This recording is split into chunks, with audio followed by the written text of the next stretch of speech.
Hello everyone, I am the Creep's Cabin. I know you use this video to fall asleep, so before that, like the video and subscribe to the channel. Also, where are you from? And what time are you watching? Now get comfortable and relax.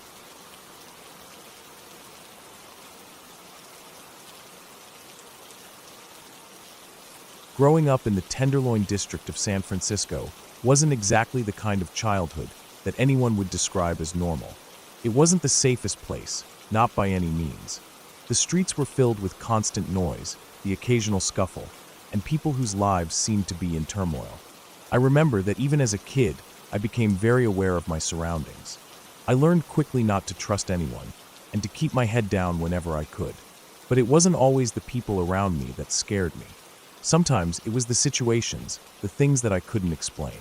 I was 6 years old when something happened that changed the way I saw the world forever.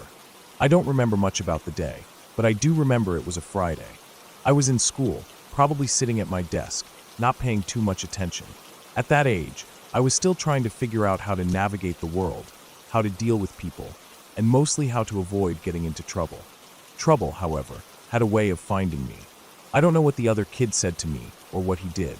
I don't even remember why he pushed me. I think it was just one of those things that happened because kids were unpredictable and sometimes they just did things. I remember the push though. It wasn't hard, but it was enough to make me angry. I was small for my age, and people often took advantage of that. Maybe it was frustration, or maybe I had just reached my limit, but I turned around and punched him. It was a mistake. I know that now. The kid started crying right away, and I didn't know what to do. He ran off to the office, and I stayed behind, feeling a mix of guilt and confusion. I didn't know why I'd hit him, but the moment I did, I felt like I had crossed some kind of line. Later that day, I was called to the office. They didn't yell at me, not at first. Instead, I got a detention. I didn't understand what was happening. I was just a kid who had reacted the way I thought I should. I don't think the detention even mattered to me at that point. What really stuck with me was what happened after. The other kid's cousin, at least I think it was his cousin, showed up at the school to pick him up. I didn't recognize him, but there was something in his eyes that I'll never forget. He looked at me like he wanted to kill me. I was just a kid, and I had no idea what to make of it. I remember thinking that it was strange, but I didn't say anything to anyone. I just went home, trying to forget about it. That night, I remember being in bed, the usual sounds of the city filtering in through the window. It was around 10 p.m., and I was just about to drift off to sleep when I heard something that made my heart stop, glass shattering.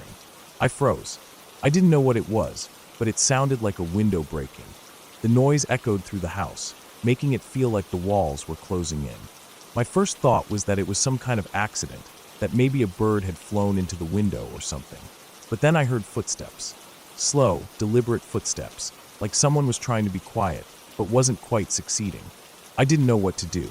My grandma was the only other person in the house, and I didn't know if she had heard it or if she was asleep. I quickly slipped out of bed, my heart pounding in my chest. I crept toward the kitchen, trying to make as little noise as possible. I remember my hands were shaking so much that it was hard to grip the doorknob. When I reached the kitchen, I peered through the crack in the door. There, standing in the dark, were two huge men. I couldn't make out their faces clearly, but their figures were imposing, their shadows stretching across the room like something out of a nightmare. I panicked. Without thinking, I ran. I didn't know where to go, but I ran for the one place I thought might be safe, the room where my parents kept their things. I grabbed the phone and dialed 911, my hands trembling so much that I almost couldn't hold the phone steady. I don't remember exactly what I said to the dispatcher, but I think I just told them that there were two men in the house. I didn't even know who they were. I didn't know if they were trying to steal something or if they were there to hurt us. The whole time, all I could think about was that I had to hide, that I had to stay as quiet as possible.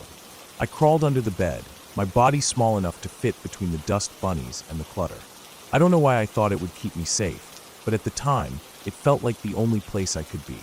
I stayed there, trying to control my breathing, listening for any sounds that would tell me what was happening.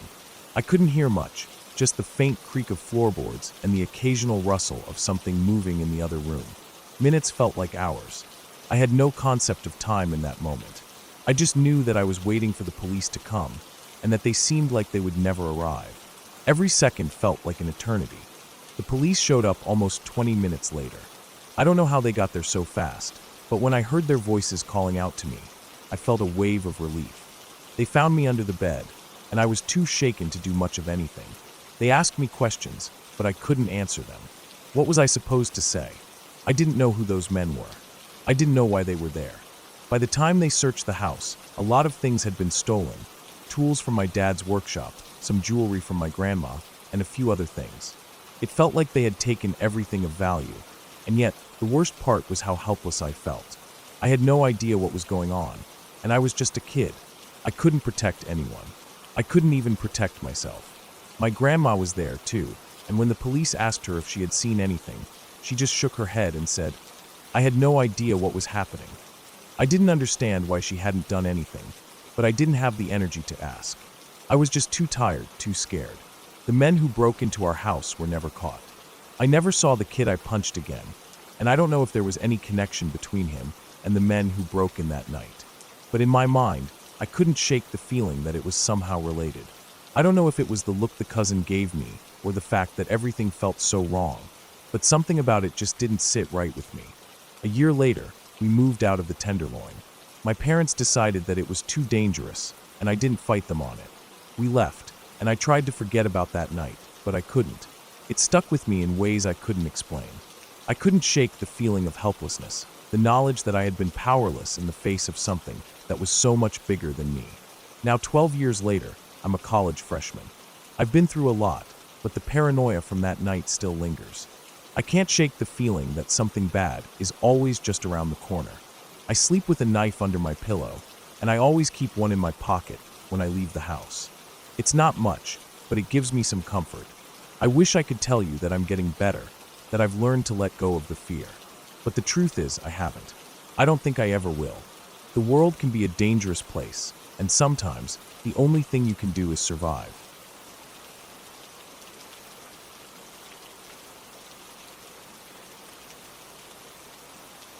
I remember the feeling so clearly, like it was just yesterday, though it started when I was too young to understand it fully. Growing up in a house that was always filled with laughter, voices, and the smells of cooking, I still couldn't shake this strange, heavy sensation that something was off. It wasn't anything I could put into words, not when I was younger, but it felt like an unshakable itch. Someone was missing.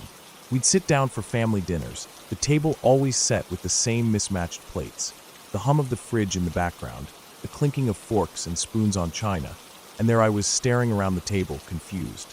Everyone was there, my mom, dad, sister, and the occasional visit from relatives, but it just never felt like all of us. It was like my brain couldn't accept that it was complete. I felt like I was missing someone, but I didn't know who. The sensation would rise in the pit of my stomach, growing in intensity each time I looked at my family, and yet no one else seemed to notice. I'd glance around, my mind swirling with thoughts that I couldn't explain, and I'd think to myself, this can't be it. There's someone else. It was an uncomfortable, foreign feeling that lingered at the edge of my mind. But I couldn't say anything. How could I? It would have sounded insane. I was always a bit of an odd child. Quiet, dark.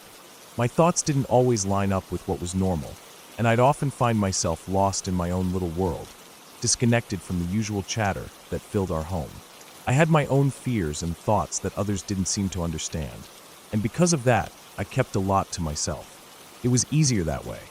If I kept my mouth shut, I wouldn't risk revealing the strange feelings I had. They felt too personal, too strange to share. But then something else started happening as I got older. By the time I reached middle school, the weird sensation of something being missing hadn't gone away.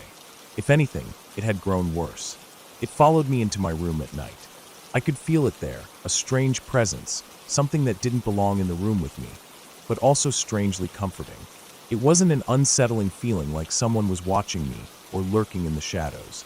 It was almost like the presence was there to hold me, to soothe me when I was sad or alone. It wasn't cold or threatening. It felt like care, like a hand was reaching out to me, even if I couldn't see it. I didn't know what to make of it. For months, I ignored it, convincing myself that I was just imagining things. It was just the shadows playing tricks on my mind, I thought. But I still couldn't shake the odd comfort it gave me. It would happen at night, especially when I'd be lying in bed, unable to sleep, feeling the weight of everything I was struggling with pressing down on me. And just when I felt like I might crack, like the sadness would overwhelm me, I'd feel it. The presence. It was subtle at first, like a calm, gentle pressure, almost like a weight on the bed next to me, as if someone were sitting there, keeping me company. The feeling would ease my nerves, and somehow make me feel like I wasn't completely alone. It would fade away when I fell asleep, and I would wake up feeling less heavy, less burdened. One night, I was sitting on the porch with my older sister. We were just talking, like we did sometimes when the world felt quiet enough. I had been battling with the growing unease for a while, and something in me finally snapped. I couldn't keep it to myself anymore. I turned to her, my voice barely above a whisper, and confessed everything. I told her about the feeling that something was missing from our family, that strange presence in my room. I could tell she was listening, really listening, but she didn't respond right away. Her eyes shifted, and for a long moment, she didn't say anything. She looked at me as if she was processing it all, but there was a slight tremor in her gaze, like she was working up to something important. After what felt like an eternity, she finally spoke. Her words were soft, almost like she was afraid of what she was about to say. "I don't know if you remember," she said quietly, "but when you were younger, like kindergarten age, you would always cry for a brother. You'd tell Mom you missed him, that you wished he was here." I froze. I had no memory of this. I didn't even know we'd ever had a brother, let alone one I could miss. It didn't make sense to me. My brain couldn't wrap itself around it. But the look on her face, the sincerity in her eyes, made it clear that she wasn't lying. She continued, her voice steady, but tinged with something I couldn't place. "Mom never had another pregnancy. No one ever told you about him. But I remember. You used to talk about him all the time. You said he was gone, that you wanted him back." The air felt thick. I didn't know how to react. It was all too much, too surreal. We had never had another brother. There was no missing sibling, no brother I could recall, and yet I had felt it for years.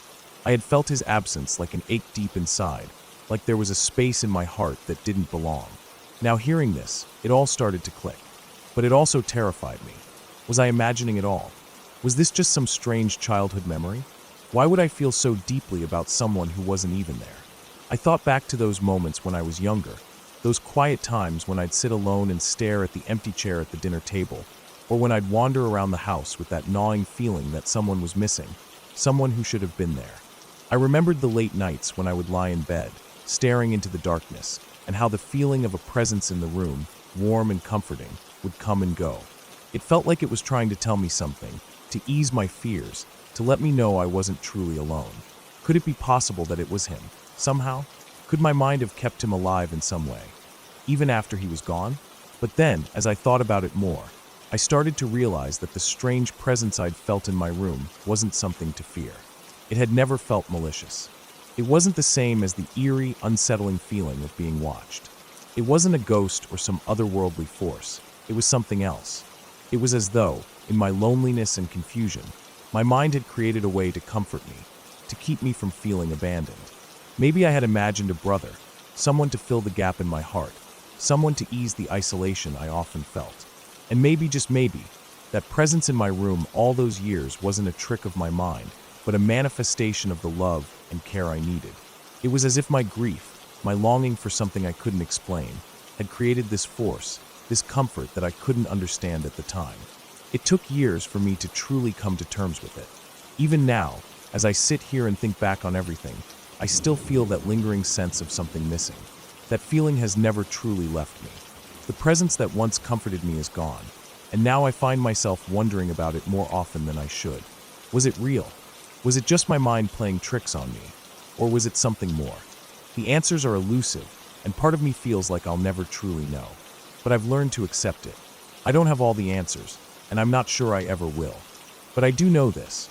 Whatever it was, whether it was a figment of my imagination or something more profound, it helped me through some of the darkest moments of my childhood. And for that, I'll always be grateful. It gave me something to hold on to when everything else seemed uncertain, something that kept me from feeling completely lost in the world. It's strange, but I can't help but think that maybe, in some way, it was my brother, my memory of him, still trying to look out for me, even when I didn't know how to look out for myself. And maybe that's all any of us need in the end. A little bit of love, a little bit of comfort, no matter where it comes from.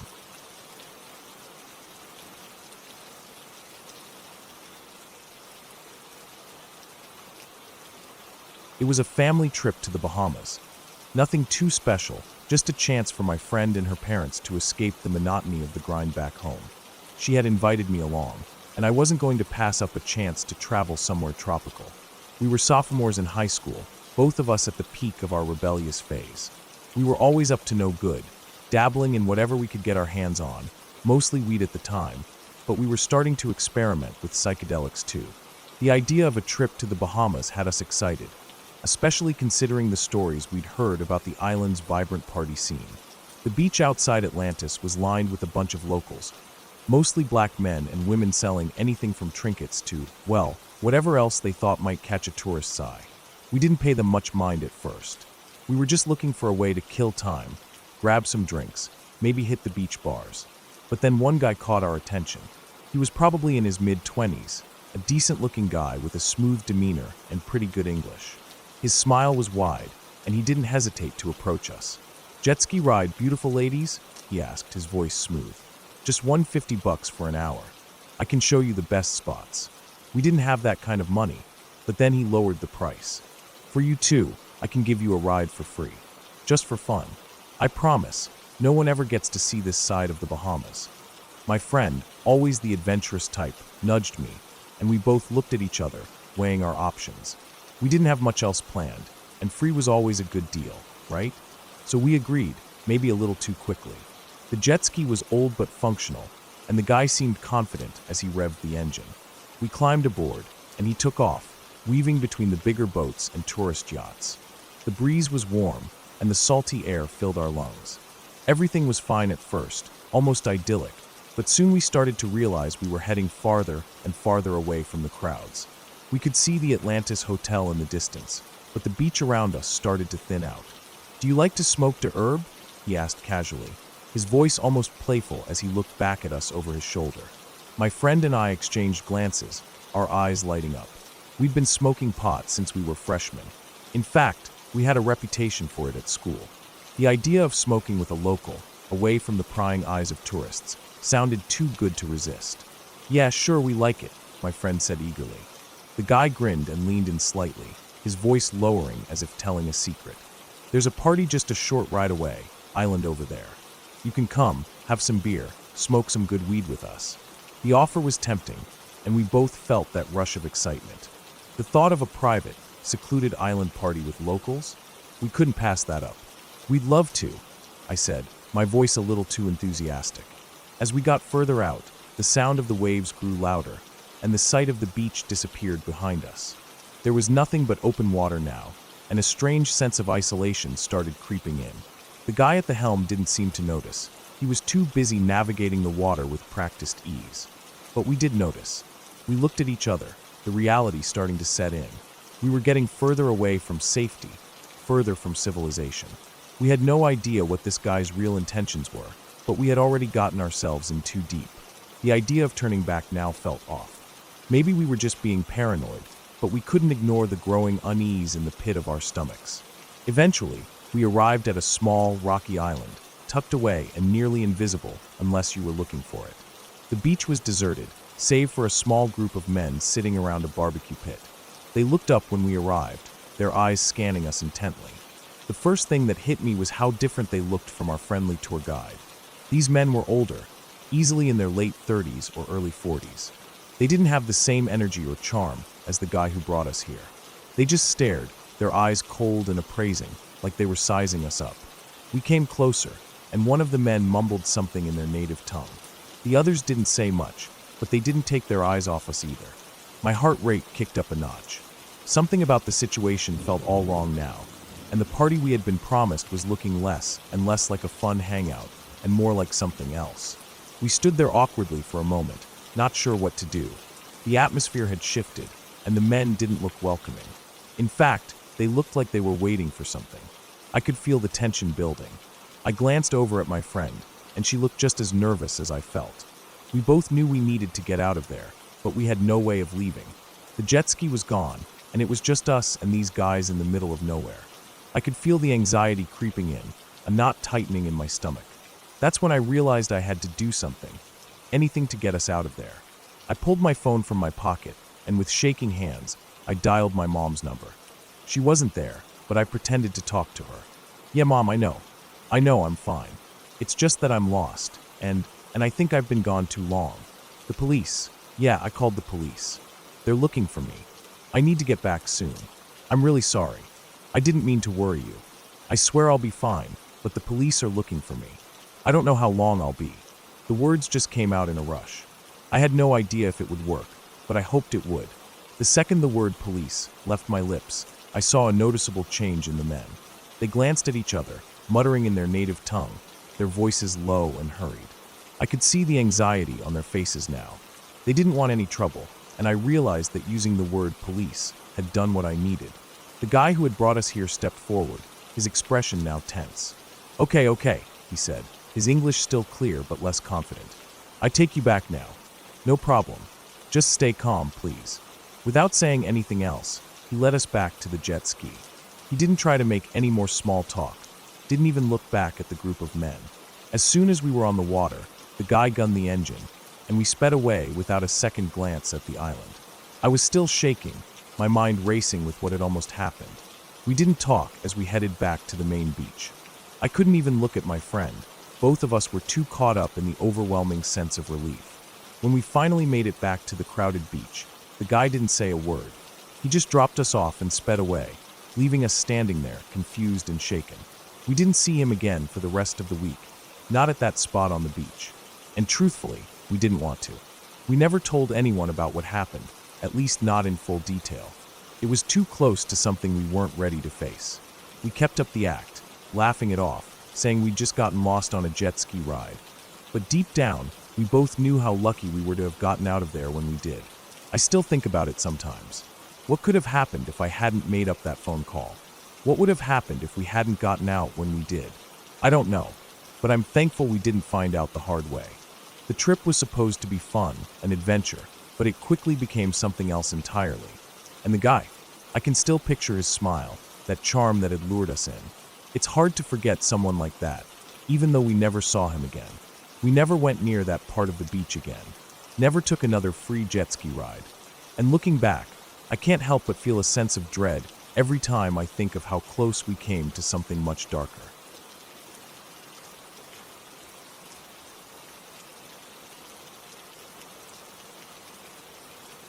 I left school at 4:15 p.m.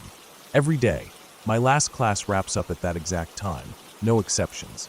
My professor is Korean and sticks strictly to the schedule, so much so that it's almost like a rule.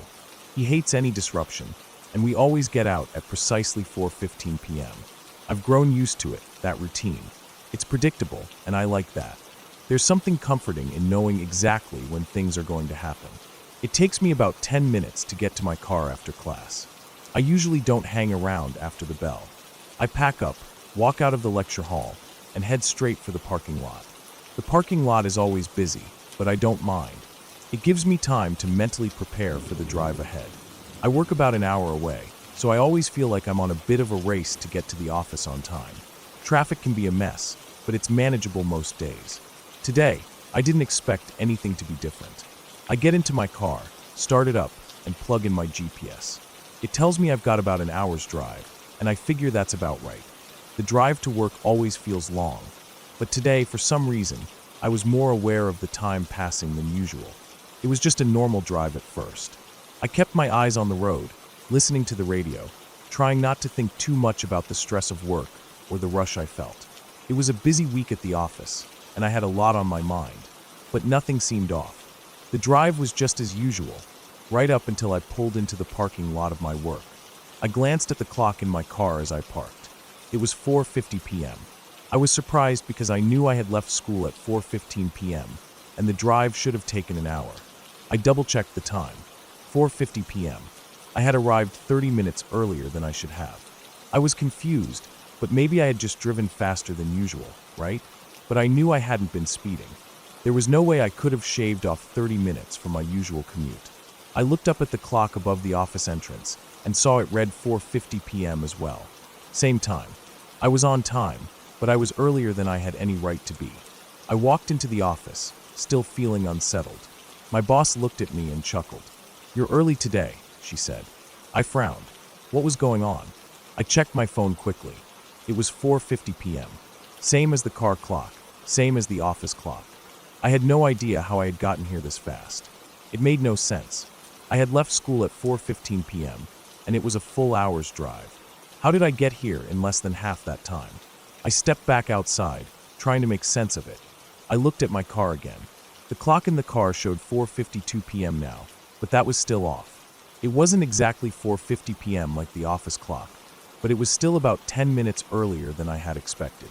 I pulled out my phone again and checked the last text I had sent. It was sent at 4:22 p.m. I thought I remembered sending it after I got in my car, right around the time I was about to start driving. But no, it couldn't have been 4:22 p.m. If I left school at 4:15 p.m., how did 7 minutes pass so quickly? It didn't add up. I thought maybe I was just losing track of time. So, I asked a couple of people at work if we had gotten out early from class. Maybe my professor had let us go ahead of schedule, but they all said no. No one remembered any early dismissals. We got out at 4:15 p.m. as usual. Nothing out of the ordinary. My mind started to race. I checked my fuel gauge to see if something had changed during the drive, if maybe I had taken a shortcut without realizing it.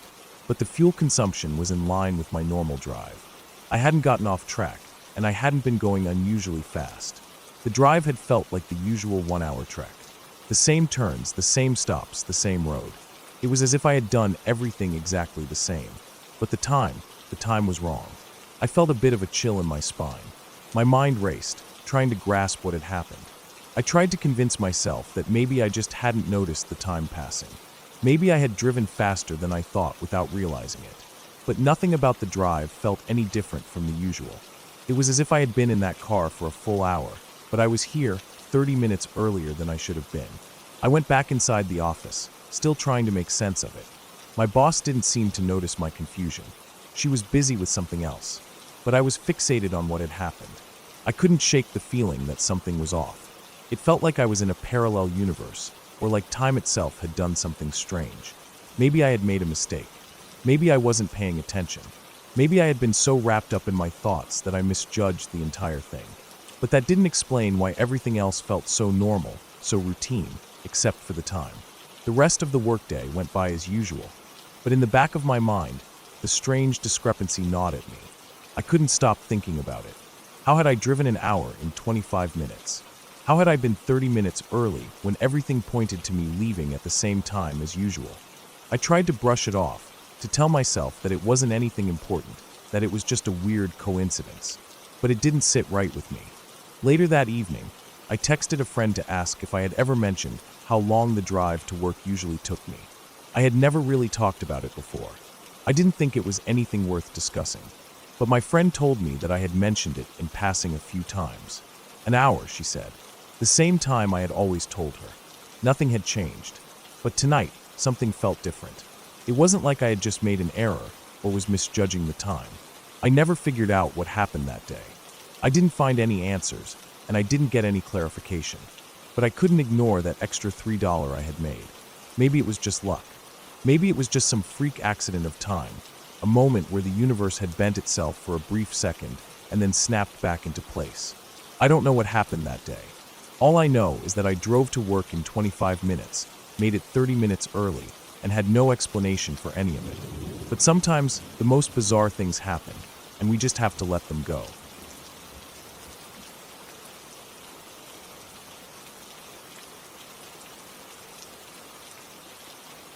I was about 13 years old when it happened. My parents had gone away for a weekend trip, and my grandmother came over to watch my sister and me. I'd always loved when she stayed because she made everything feel warm and comforting, even though she was getting older and a bit slower. My sister, who was a couple of years younger than me, would always run around the house, leaving a trail of noise and energy, while I was more the type to sit back and let my imagination run wild. That night, though, things didn't go as planned. I had been feeling off the entire day. It started with a headache, which then escalated to body aches and nausea. By the time the evening rolled around, I was miserable. Grandma was in the kitchen, making a pot of soup for dinner, and I just didn't feel like eating. I told her I was going to lie down on the couch. My sister, of course, was running around the house like a wild child, completely unaware of how sick I was feeling. I don't know if it was the sickness or just plain exhaustion, but I fell asleep almost immediately. The house was quiet when I woke up. At first, I thought it was just the usual middle-of-the-night grogginess, but then I realized that something didn't feel right. The air in the room felt heavy, like the kind of stillness that makes your skin prickle. I opened my eyes slowly, not fully awake yet, but enough to notice that the room was dark. There was no light from the hallway or the kitchen, just darkness pressing in. I remember hearing the faint creaking of the house, the usual sounds that came from the old wood floors and walls. But something was off, something I couldn't put my finger on. I glanced around, and that's when I saw it. At first, I thought I was still dreaming. There was a figure in the hallway, standing right outside my sister's bedroom. At first, I thought it was my sister. She had a way of getting out of bed at odd hours, sneaking into the living room or coming to check on me. But as I squinted to get a better look, something didn't sit right. The shape was too small, too still. My sister was about 10 years old at the time, and this figure looked like it was around her age, but it was too motionless. My sister wasn't like that. She was always moving, always doing something. "Are you okay?" I asked, my voice cracking slightly in the dark. It sounded too loud in the quiet of the house. There was no response. I called her name again, this time a little louder, but still no answer. The figure remained perfectly still. The silence stretched on for what felt like an eternity, and then something happened that made my blood run cold.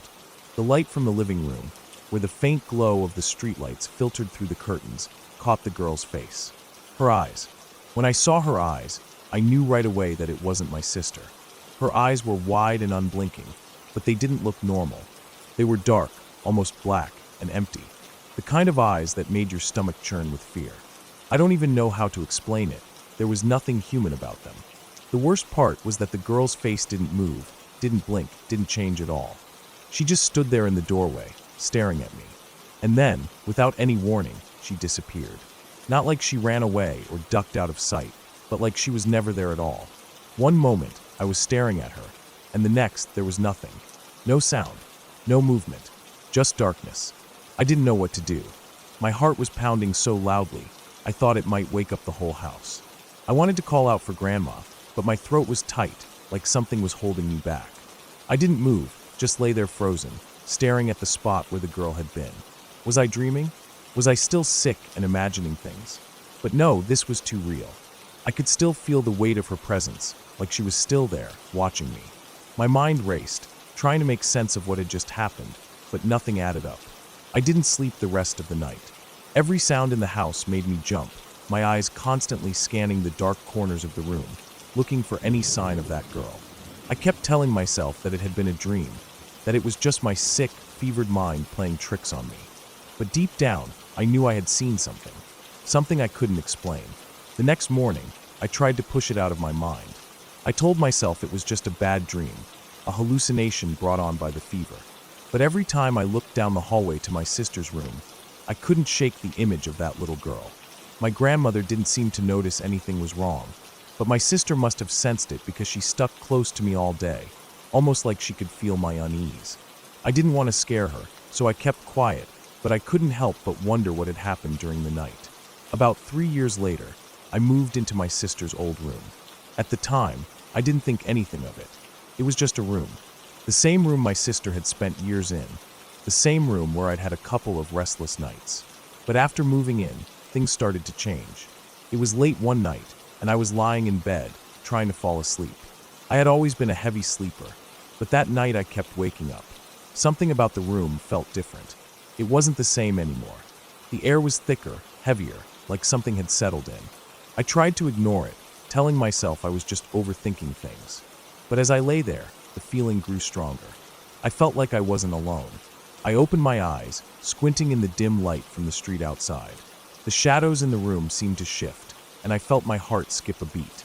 I looked towards the corner of the room, and that's when I saw it. A figure. It was hard to make out at first, but then I realized it was standing at the foot of my bed. It wasn't a little girl this time, but something much darker. The figure was tall, looming over me with a strange heaviness. Its hair was long, black, and tangled, falling around its face in messy strands. But it was the eyes that got to me. Those same black, empty eyes that I had seen years ago. Eyes that felt like they were pulling me in, trapping me in place. I couldn't move, couldn't breathe. I was paralyzed with fear. I couldn't scream, couldn't even blink. It was like my body had betrayed me. The figure didn't move, didn't speak. It just stood there, watching me. And then, without a sound, it vanished. I don't know how long I lay there, but when I finally managed to move, I got out of bed and turned on the lights. The room was empty, silent, as it should have been. But I couldn't shake the feeling that something had been in there with me. Something dark. Something that wanted me to know it was there. After that night, I never felt comfortable in that room again. I would hear strange noises, feel like I was being watched. The room never felt like my own, not after what had happened. I ended up sleeping in other parts of the house, avoiding that room at all costs. I don't know if what I saw was a hallucination or if it was something else entirely, but the feeling of being watched never went away. Eventually, the room became just a storage space. I never wanted to go back in there again. My sister and I both moved on from that house, but there's still a part of me that wonders if the things I saw that night, all those years ago, were real. I don't know what it was, but I can't forget it. I don't think I ever will.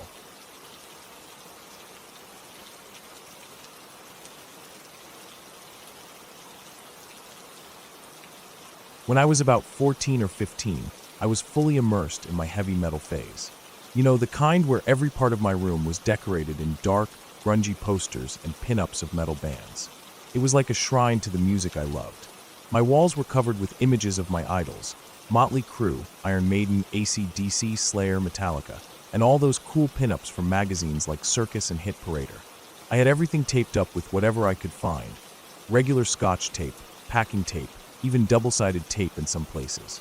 I was obsessed with getting every inch of my room filled. It was a sanctuary, a place I could retreat to and drown out the world with my music. One of my favorite posters was a Hit Parader cover of Kurt Cobain, all draped in his signature grunge fashion, a flannel shirt and messy hair. He looked like the angsty rock god I could only dream of being. I had that one hung up right above my bed in the basement. The basement was always my space, even though it was kind of creepy down there. It was quiet, dark, and away from the rest of the house, but that's exactly why I liked it. No one came down here unless they absolutely had to, which meant I could do whatever I wanted without anyone bothering me. I spent a lot of nights down there, blasting my music, mostly Nirvana, Metallica, and some obscure bands I thought were cooler than most people's music taste. On those nights, I'd lie in bed, sometimes with my headphones on, other times just listening to the hum of the house. The basement wasn't fancy. It had old carpet, low ceilings, and the occasional smell of musty wood, but it felt like my kingdom. It was my own little world. This one night, though, something was off. I was lying in bed, trying to fall asleep after another long night of headbanging to music. The house was unusually quiet. No creaks in the floorboards, no buzzing from the fridge upstairs. Just silence. For a while, I tried to ignore the quietness, hoping it would eventually lull me to sleep, but then I heard it. It was faint at first, like a soft picking sound, like someone was plucking the strings of a guitar very lightly in the distance. I couldn't pinpoint where it was coming from, but it didn't sound like anything from the house. I figured it was probably the house settling, or maybe the wind outside. The basement always made these weird noises. So, I brushed it off and tried to get back to sleep, but it kept going. The sound was getting a little louder now, more distinct, almost like someone was playing the strings with care, too perfectly, too intentionally. I shifted in bed, pulling the blanket up over my shoulders, trying to ignore it. Maybe it was nothing, I thought. Maybe it was just the pipes or the house creaking, a sound I hadn't really paid attention to before. But then, as I was about to drift off, the sound changed. It wasn't a soft plucking anymore. It was like a thud, a loud, sudden noise, followed by a rustling sound. My heart skipped a beat, and I immediately shot up in bed. The noise had come from the wall behind me. At first, I thought it was just my imagination, but then there was another thud, louder this time. The kind of noise that makes you sit up and take notice. My breath caught in my throat as I sat up, listening for a moment. The sound stopped, and I felt a slight sense of relief, but then I heard it again. This time, it was unmistakable. My Kurt Cobain poster, the one I had taped to the wall, suddenly fell with a loud slap against the floor. My heart nearly stopped. I jumped out of bed, flipping the light switch on the wall. The light flickered once before staying on. I stared across the room at the poster lying on the floor, the image of Cobain's face staring back at me like some kind of eerie omen. But that wasn't what freaked me out. It was the way the poster had fallen. It wasn't crumpled or torn, like it had simply been knocked off the wall. No, this was different. It had peeled off the wall, and the tape that had held it in place was gone. As if someone had very carefully removed each piece of tape, one by one, and then let the poster fall. I took a step closer, my feet barely making a sound on the carpet. I bent down to pick it up, and that's when I noticed something that sent a chill up my spine. It wasn't just the Kurt Cobain poster that had fallen. It was the others too. One by one, the other pinups and posters I had taped to the walls were peeling off. The tape on all of them had been slowly peeled back, almost as if someone had been careful not to tear them. The other posters that were still up had tape that was peeling away just like the one that had fallen. I could see the edges of the tape pulling up from the wall, but the posters hadn't moved, yet. I stood there in the middle of my room, staring at the wall in disbelief. What the hell was going on? It didn't make sense. I lived alone in the basement, and my family was all upstairs. The only people who ever came down here were my parents to ask me to take out the trash or something, but no one would come down here at night, especially not to peel tape off my posters. I reached up and touched the wall where the posters had been, feeling the bare patches of wall where the tape had been pulled off. The silence was suffocating. I couldn't shake the feeling that someone had been down here with me, watching me while I slept. But who could it have been? I was alone in the basement, the door was locked, and the windows were sealed shut. Nothing made sense. I could have sworn I locked the door before going to bed, but now I wasn't so sure. My mind raced as I looked around the room. Everything was still. Nothing had been disturbed except for the posters. I carefully walked over to the door and checked it. It was locked, but that didn't explain how the posters had fallen or why the tape had been peeled off so methodically. I felt a knot form in my stomach as I realized something unsettling. Whoever had done this knew exactly what they were doing. I decided I couldn't stay down there any longer. The air felt thick, heavy with tension, as if the whole house was holding its breath. I grabbed my shoes and bolted up the stairs to the main floor. My pulse was racing in my ears as I rushed past the dark, quiet house. I didn't even stop to turn off the lights in the basement. I needed to get out of there. I found my parents in the living room, watching TV, and told them I was sleeping upstairs for the night. They looked at me confused but didn't argue. I had to get away from that basement, away from whatever it was that had been there. I couldn't shake the feeling that someone, or something, had been in that room with me, carefully taking down my posters, piece by piece. The next day, I went back down to the basement in the morning light. The air was different now, not so thick with dread, but the sight of those posters still scattered on the floor made my skin crawl. I didn't touch them. I didn't even want to pick them up. I left them where they were, lying across the floor like forgotten relics of a past I didn't want to remember.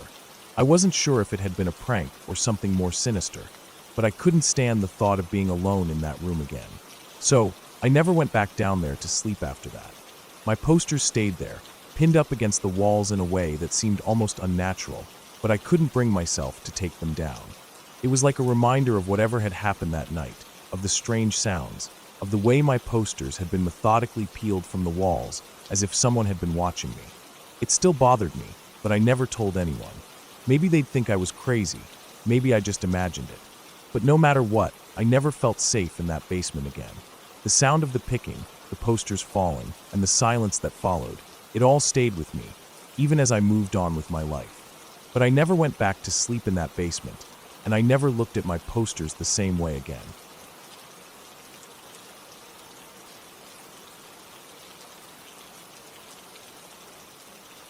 When I was about 5 years old, I spent a lot of time at my grandpa's house. It was one of those places that felt like a little world of its own.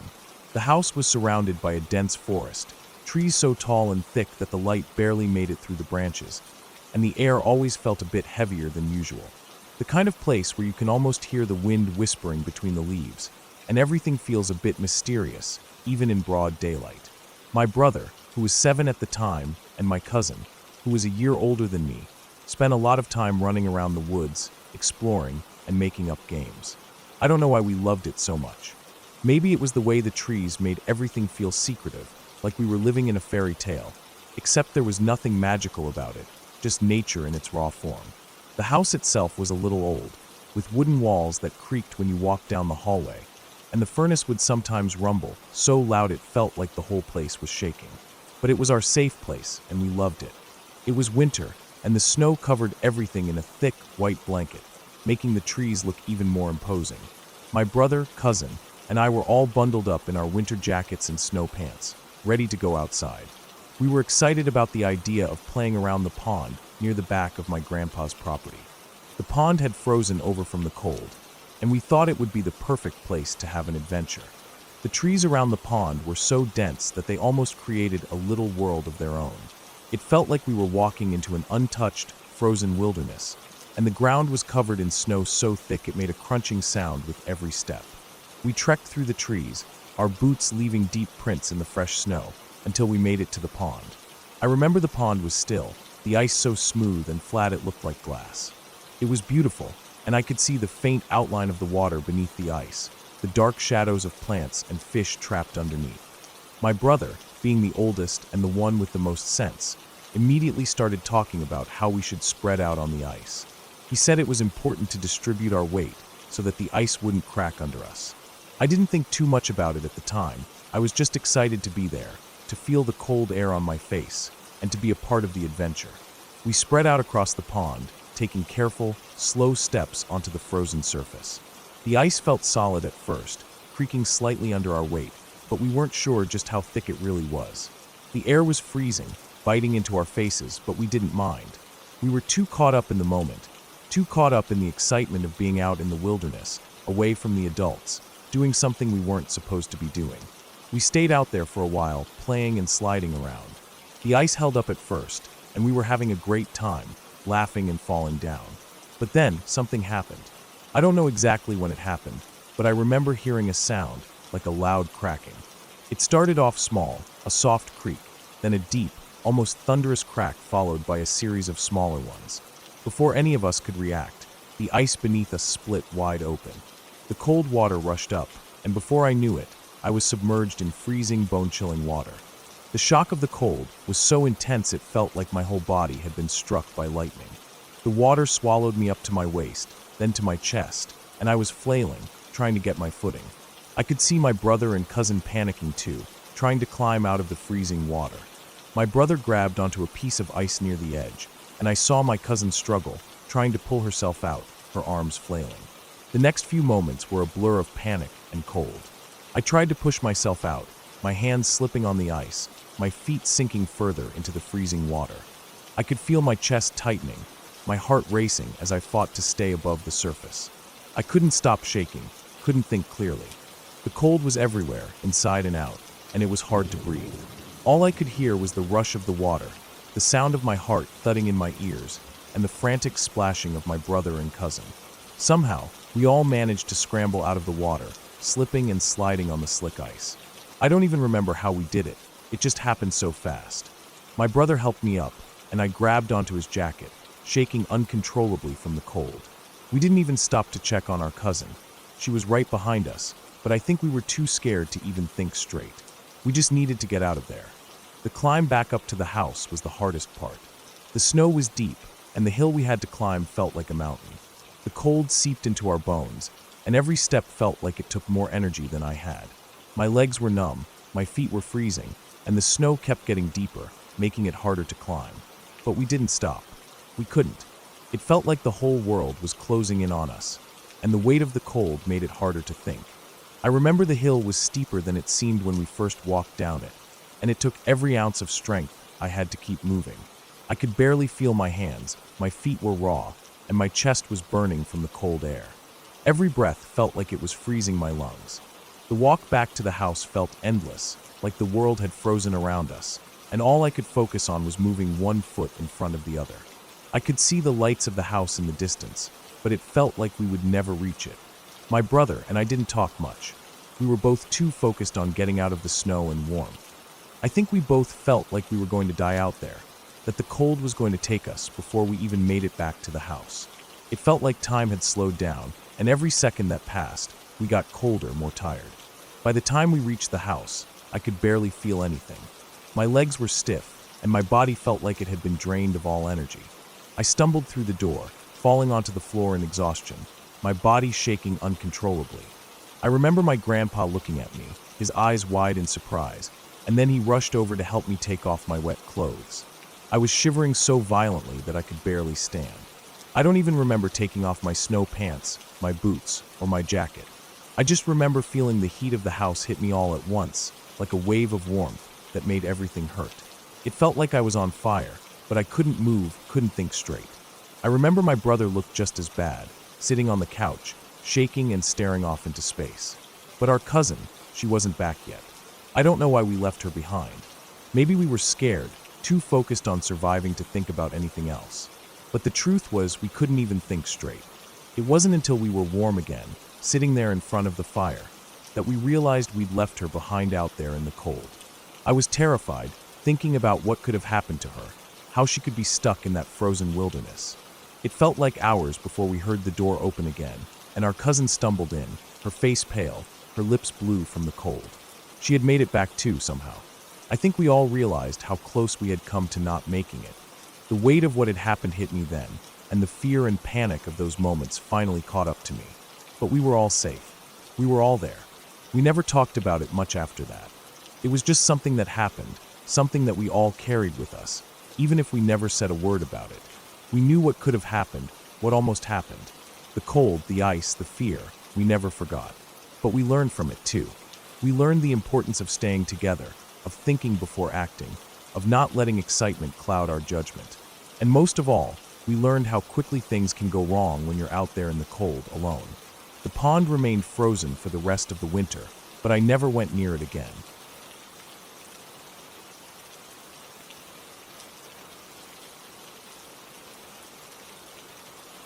The apartment we lived in wasn't exactly brand new, but it was a cozy spot, nothing out of the ordinary. My parents were young when I was born, barely out of their teens, and we didn't have much. But it was home, and that's what mattered. I slept in my mom's room when I was an infant. My crib was right next to her bed, close enough that she could reach me easily when she needed to. It felt safe. Even though I was just a baby, my mom was always so attentive, always keeping a careful eye on me. It was the middle of the afternoon when this whole thing started, or at least that's when she first noticed it.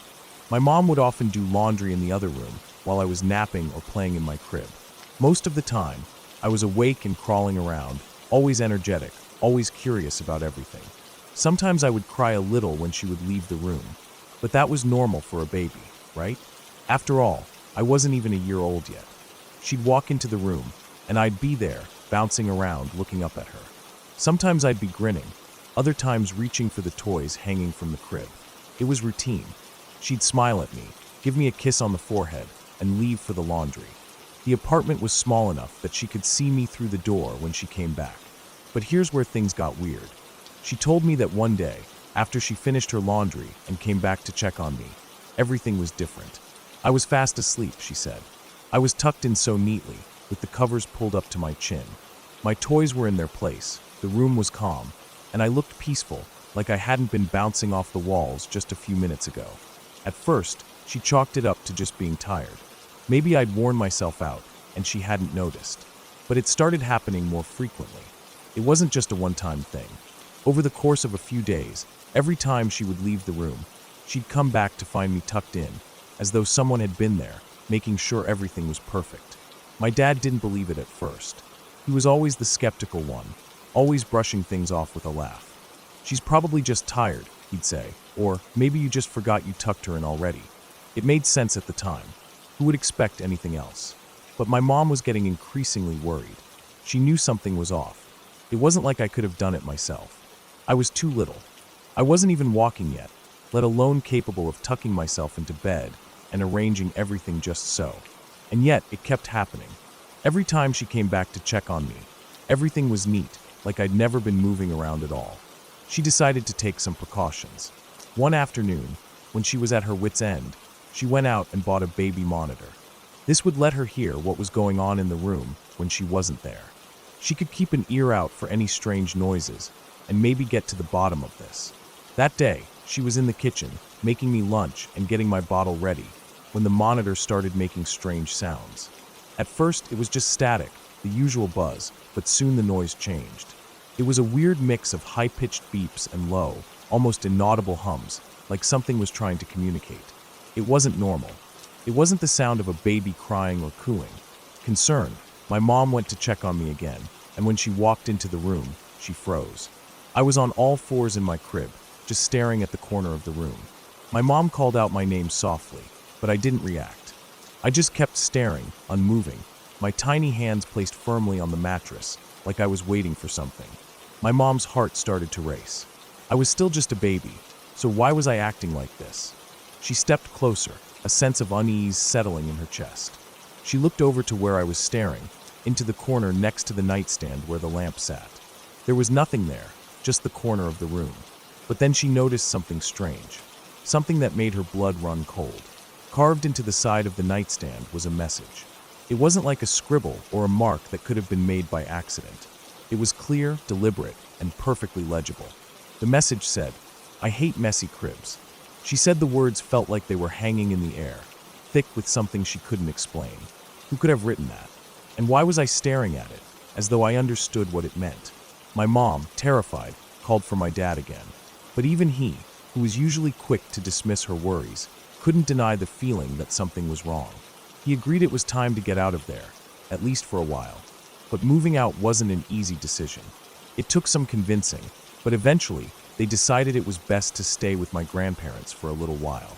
My dad still didn't believe in anything supernatural, but he couldn't deny the strange occurrences that kept happening in that apartment. So we packed up and we left. They didn't stay in that apartment much longer after that. My mom swears that after we left, everything felt calmer. There were no more strange noises, no more odd occurrences, and certainly no more messages carved into furniture. It was like whatever had been happening in that apartment, had just vanished. I don't remember any of this, of course. I was just a baby, but I can hear the way my mom talks about it. The fear still lingers in her voice when she tells the story. She's never forgotten that the moment she looked into that corner and realized that something, or someone, had been watching her and me. To this day, she says she knows what she saw. There was no explanation that made sense, no way to rationalize it. She didn't just imagine it. The message carved into the wood was real, and she'll always swear by it. The apartment was never the same for her after that. She can't even drive by the place anymore without feeling a sense of dread, a cold chill creeping up her spine. She knows it doesn't make sense, but that doesn't matter. What happened, whatever it was, changed her. And she's never been able to shake the feeling that we were never truly alone in that place. And me? I don't remember any of it. I only know what my mom told me, but sometimes, when I'm alone, I catch myself glancing into the corners of my own room. It's probably nothing, right?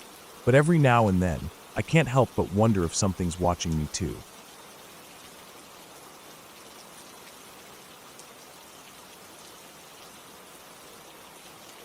I'm not sure where to start. People are probably going to think this is bullshit. Honestly, I don't blame them. I would too, if I didn't live through it myself. But I swear, on my mother's grave, every single word I'm about to say is the truth. I'm not some attention seeker. I'm not trying to sell you some book or make money off this. This is just what happened, and I've carried it with me for years. Let me set the stage for you. When I was a kid, I was a mess. I didn't have much direction, and I ended up falling into the wrong crowd early. By the time I was 17, I had already been kicked out of school. My name was all over the court system, and I was spiraling fast. I was the kind of kid that people looked at and said, "Yeah, he's probably done for." I didn't care much about anything. I was always high or drunk, always hanging with people who just wanted to get away from the world the same way I did. Then one day, things caught up with me. I got in trouble, real trouble. And before I knew it, the judge was handing down a sentence, teen challenge. It was the last stop before the system locked me up for good, a 1-year rehabilitation program that was supposed to help kids like me turn things around. It was a Christian program, fundamentalist as hell. I wasn't religious then, and I wasn't trying to find God. I just didn't have much choice. So I ended up there in the middle of nowhere with a bunch of other kids who were in the same boat. For the first few months, it wasn't too bad. The routine was strict, but I could handle it. I went to church services, did the chores, kept my head down, did what I had to do. I was never the model kid, but I was making it through.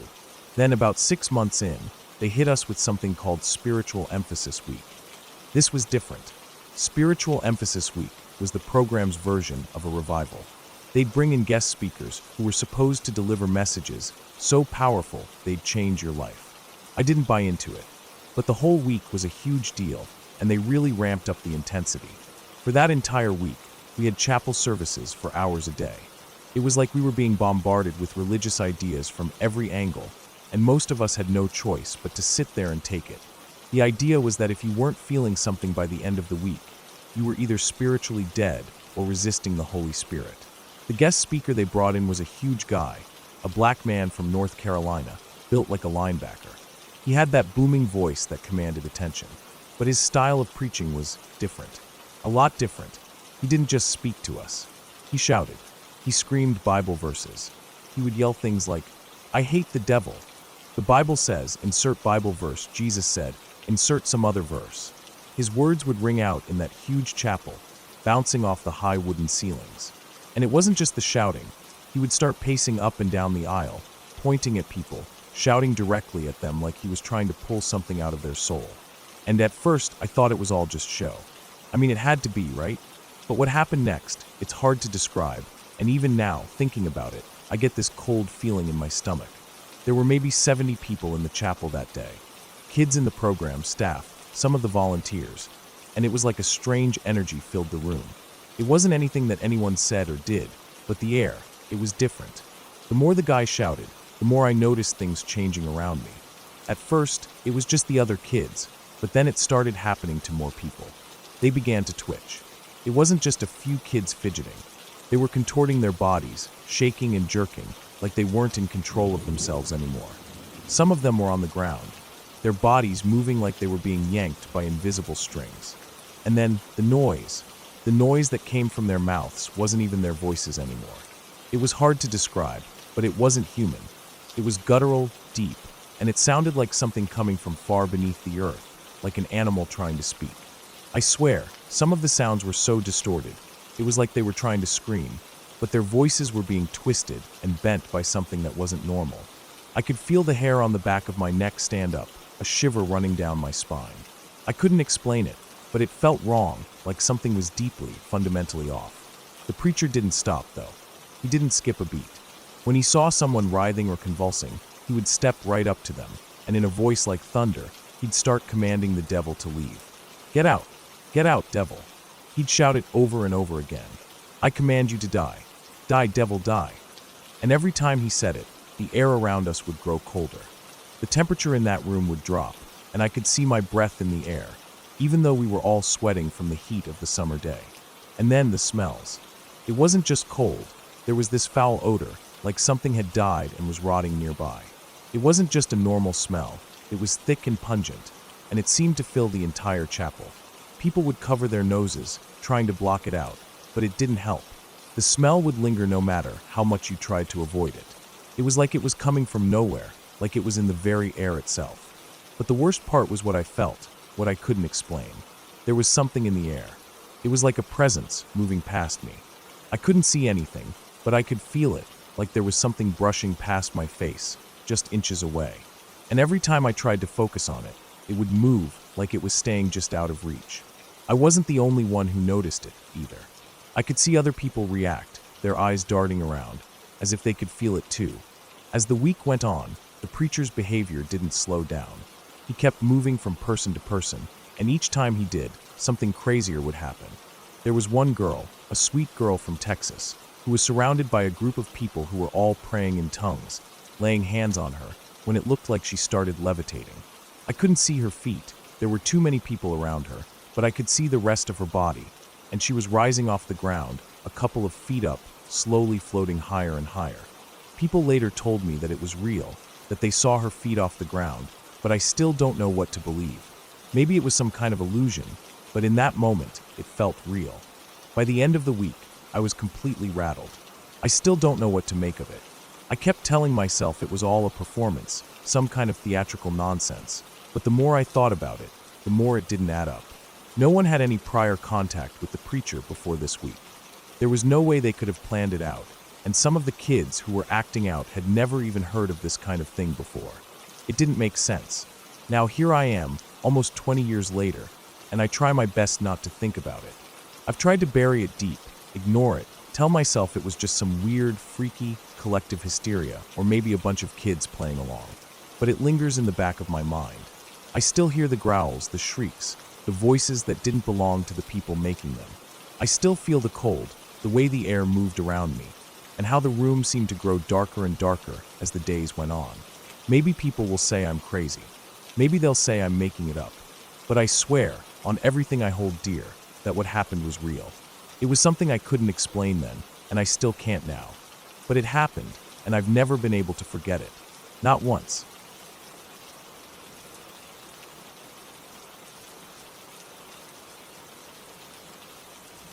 When I was about 6 or 7, I lived in a pretty bad neighborhood. It was one of those places that felt more rundown than you'd expect for a family home, but we made do. My family was going through a rough patch, financially, and we had to move from the house my dad's grandma owned to a much smaller one across the street. The house we moved into was cheaper, but it wasn't much better.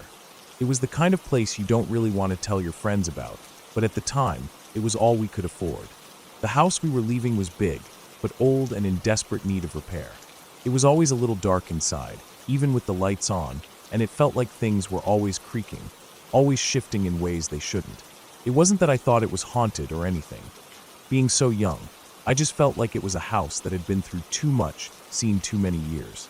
The floors were scratched and chipped, and the front door squeaked every time it opened. No matter how careful you were, that door would always make this sharp, high-pitched sound, almost like it was complaining about something. We had already moved most of our stuff across the street, but my cousin, my brother, and I decided to go back and check out the house before everything was gone. It wasn't like we were in a hurry. We just wanted to explore the place one last time. We thought it'd be cool to look around, maybe even find something we missed before everything was packed up. My cousin was about the same age as me, and my brother was a couple of years older, so we felt pretty invincible. The house was quiet when we went back inside, almost too quiet. I don't know why, but I felt a little uneasy the moment we crossed the threshold. Maybe it was the way the old wood floors creaked under our feet, or the way the air felt thick, like there was something waiting, but we shrugged it off. We were just kids. Kids aren't supposed to think about things like that. We wandered around, poking around in the old rooms. Nothing really caught our attention at first, just the same old dusty furniture and random things that had been left behind. But then, after we had explored the living room and the kitchen, we decided to check out the hallway that led toward the front door. That's when we heard it. It was a loud bang, a sharp, sudden sound that came from the direction of the front door, the one that always squeaked when it opened. At first, we just stood there, staring at each other. We didn't hear the door open, but the bang was so loud and distinct, it was impossible to ignore. It made my heart skip a beat, but I told myself it was nothing. Maybe the wind. Maybe the door had just slammed shut on its own. But that didn't make sense. The door never worked like that, and we hadn't heard it creak or anything. We decided to go check it out. I don't know why we thought it was a good idea, but we all felt this pull, like we had to see what had caused the sound. We slowly made our way down the hallway, the air in the house feeling even thicker now, heavier somehow. When we reached the end of the hallway, we saw something that none of us were prepared for. Standing in front of the front door was a figure. It was tall, much taller than anyone we knew, and it had this reddish skin, like a dark crimson color that looked unnatural in the dim light. The thing had these eyes, black, deep-set eyes that seemed to look straight through me. I don't know if it was a hallucination, or if we were all just too scared to think clearly, but none of us could look away. The figure didn't move, didn't make a sound, just stood there, staring at us. We froze. It felt like time stopped. The only thing I could hear was the pounding of my own heart, the rush of blood in my ears. I glanced at my cousin and my brother. They both looked just as terrified as I felt. They saw it too. It wasn't just me. Whatever this thing was, it was real. And it was standing there in front of the door, as if it had been waiting for us to notice. I don't know how long we stood there, just staring, but the moment felt like an eternity. The thing didn't move, but I could feel the air around us shift, like it was pressing in on us, like the walls were closing in. It didn't make a sound, didn't speak or grunt, but there was this overwhelming presence that made my stomach turn, made my throat dry up. Then all of a sudden, there was a scraping sound. It came from the door, but it wasn't like the usual squeak. It was harsher, more aggressive, like nails against wood. We all flinched at the sound, and that's when we snapped out of our trance. We didn't think, we didn't talk, we just ran. We bolted down the hallway, through the living room, and into one of the bedrooms. The bedroom door slammed shut behind us, and we pressed our backs against it, breathing heavily. We didn't make a sound after that, except for the frantic, terrified gasps coming from all of us. We sat there, eyes wide, ears straining to hear anything, and all we could hear were these strange, scraping sounds, like something was dragging itself along the floor outside the room. There were bangs, too, like someone or something was banging against the walls, against the door, trying to get in. We didn't move. We didn't even dare to breathe too loudly. The sound seemed to go on forever, but in that moment, it felt like we were trapped in some kind of nightmare. My legs were shaking, and I could feel my heart racing in my chest, pounding so hard I thought it might burst. We huddled together in that room, not saying anything, too scared to speak, too terrified to do anything except wait. I don't know how long we sat there. Maybe it was an hour, maybe longer, but it felt like the night had stretched on for days. Eventually, the sound stopped. No more scraping, no more bangs. The house went eerily quiet, as though everything had returned to normal. But we didn't dare leave the room. Not yet. When we finally felt brave enough, we slowly opened the bedroom door, peeking out into the hallway. It was dark, still and silent. Nothing was there. No demon, no strange figure, no sounds. Just an empty, quiet house. We didn't waste any time. We ran out of that house, through the yard, and across the street to my cousin's house. By the time we made it back, we were all in tears. We didn't go back to that house. We didn't even look at it again, except from the safety of my cousin's porch, watching it from a distance as the sun set. We didn't tell anyone what had happened, not at first. We were too scared. We couldn't explain what we had seen, couldn't explain the fear we felt. But we all knew one thing. Whatever it wasn't something we ever wanted to encounter again. After that, my family moved out of the neighborhood for good, and we never went near that house again. I don't know what we saw that day, but I can still remember it clearly, like it happened yesterday. I sometimes wonder if we were just kids with overactive imaginations, or if there was something real in that house. But it doesn't matter now. We were safe, and that's all that really counts. I'll never forget that feeling. The way the air felt heavy, the way the world seemed to freeze around that thing. And I'll never forget the fear that gripped us, all of us, in that moment. We left that house behind, and I never looked back. I don't think I'll ever really understand what happened there, but I know one thing for sure. I'll never go near that house again. Never.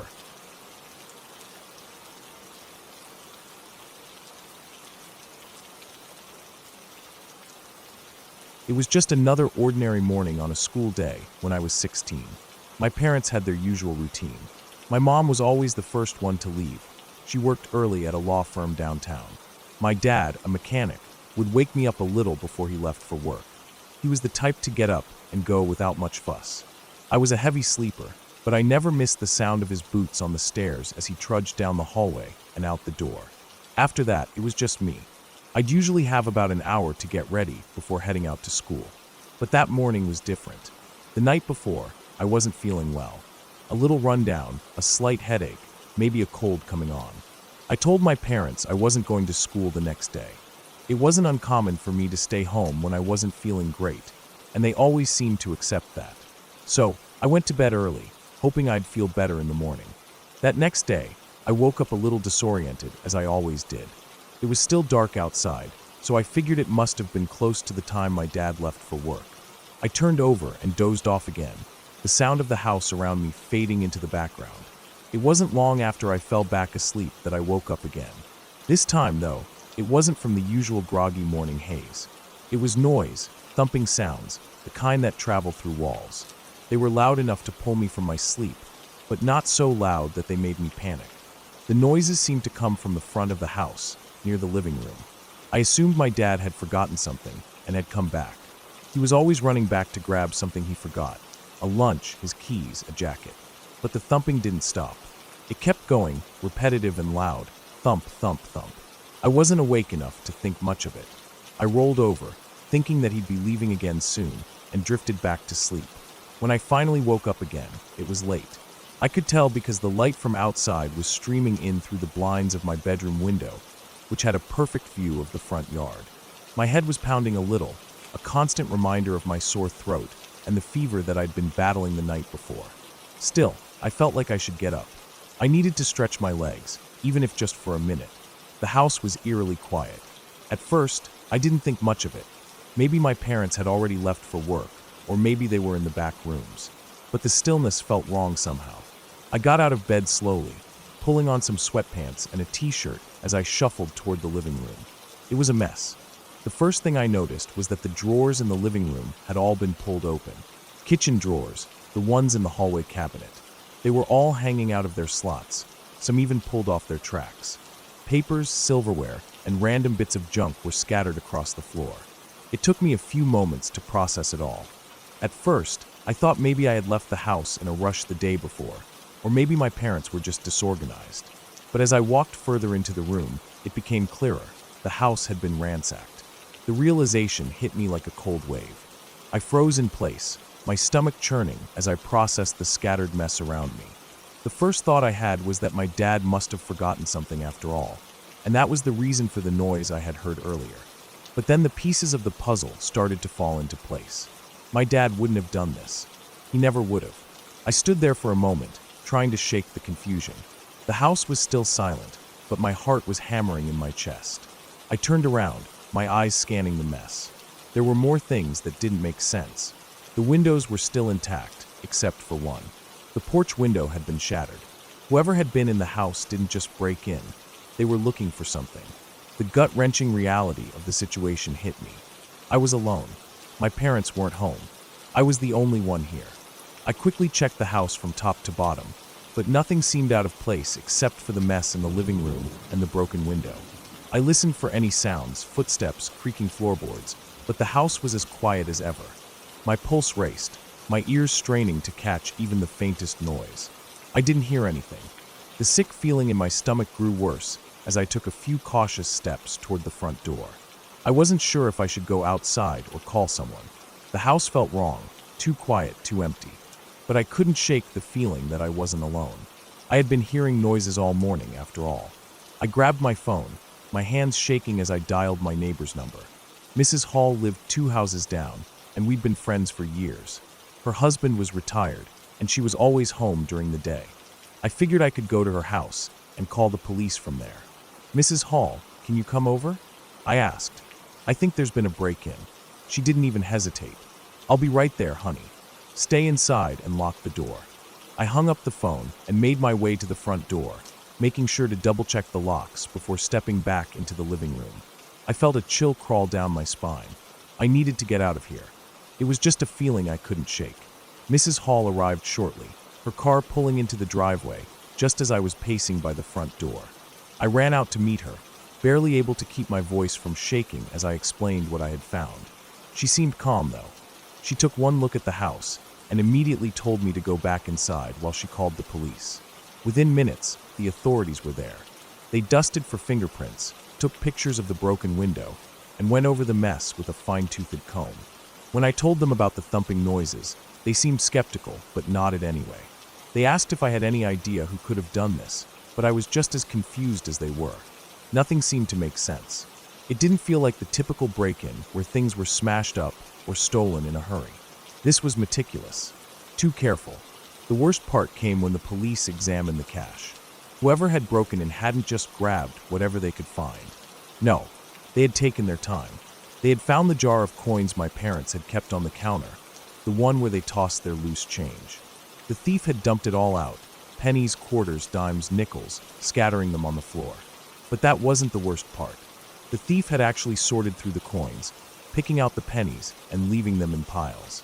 The dimes, nickels, and quarters had been carefully put aside. But what really gave me chills was that the thief had used my backpack to carry the coins away. It wasn't just a handful or 2 of change that they'd taken. No, the thief had methodically emptied the backpack, removing everything, the books, the papers, the pens, and carefully stashing the coins inside. The front pouch of the backpack had even been emptied of its contents, my tissues, my keys, so the thief could use it as a makeshift bag. It didn't take long for me to realize just how long the thief must have been in the house. They weren't rushing, and they weren't concerned about being caught. It made me wonder if they had been watching the house for a while. I couldn't stop thinking about it. The what-ifs haunted me, gnawing at the edges of my mind. What if I had gotten up earlier? What if I hadn't gone back to sleep? What if I had walked out of my room and stumbled right into the thief? What if they had been watching me the whole time, waiting for me to step out of my room, to make one wrong move. It made my stomach twist to think about it. But the worst part, the feeling that lingered long after the police left, long after Mrs. Hall had gone back to her house, was knowing how close I had been to walking right into the middle of it. How close I had been to being caught in the wrong place at the wrong time. In the end, they never found the thief. The police couldn't find any fingerprints or other evidence that led to a suspect. They assured me that the cash, while significant, wasn't enough to warrant a larger investigation. They said it was likely someone who knew the area, maybe even someone local. Someone who knew we were an easy target. I didn't feel safe in my own house after that. Every noise I heard made my heart race. Every thump, every creak of the floorboards sent me into a panic. I kept thinking back to that morning when I heard the thumping sounds. What if I had gotten up? What if I had gone into the living room to see what was going on? Would I have caught them in the act? Would I have been able to stop them? It's been years now, but the feeling never quite goes away. It's that sickening thought that someone was in my house while I slept, that someone had been so close to me, and I didn't even know it. The noise, the mess, the coins scattered across the floor, it all feels like a distant memory now. But deep down, I'll never forget the feeling of being so close to something so dangerous, without even knowing it was happening.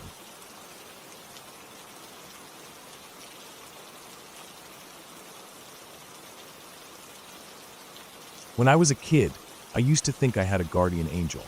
I know it sounds weird, but after everything that happened to me, I'm convinced that something, or someone was looking out for me. It wasn't like the stories you hear about angels with wings or halos, though. No, my angel was a man in black. The first time I encountered him, I was about 7 or 8. I'd been sick for a few days, a fever that just wouldn't break. It was the kind of fever that makes your body feel like it's burning from the inside out. I spent most of the time in bed, shivering and sweating.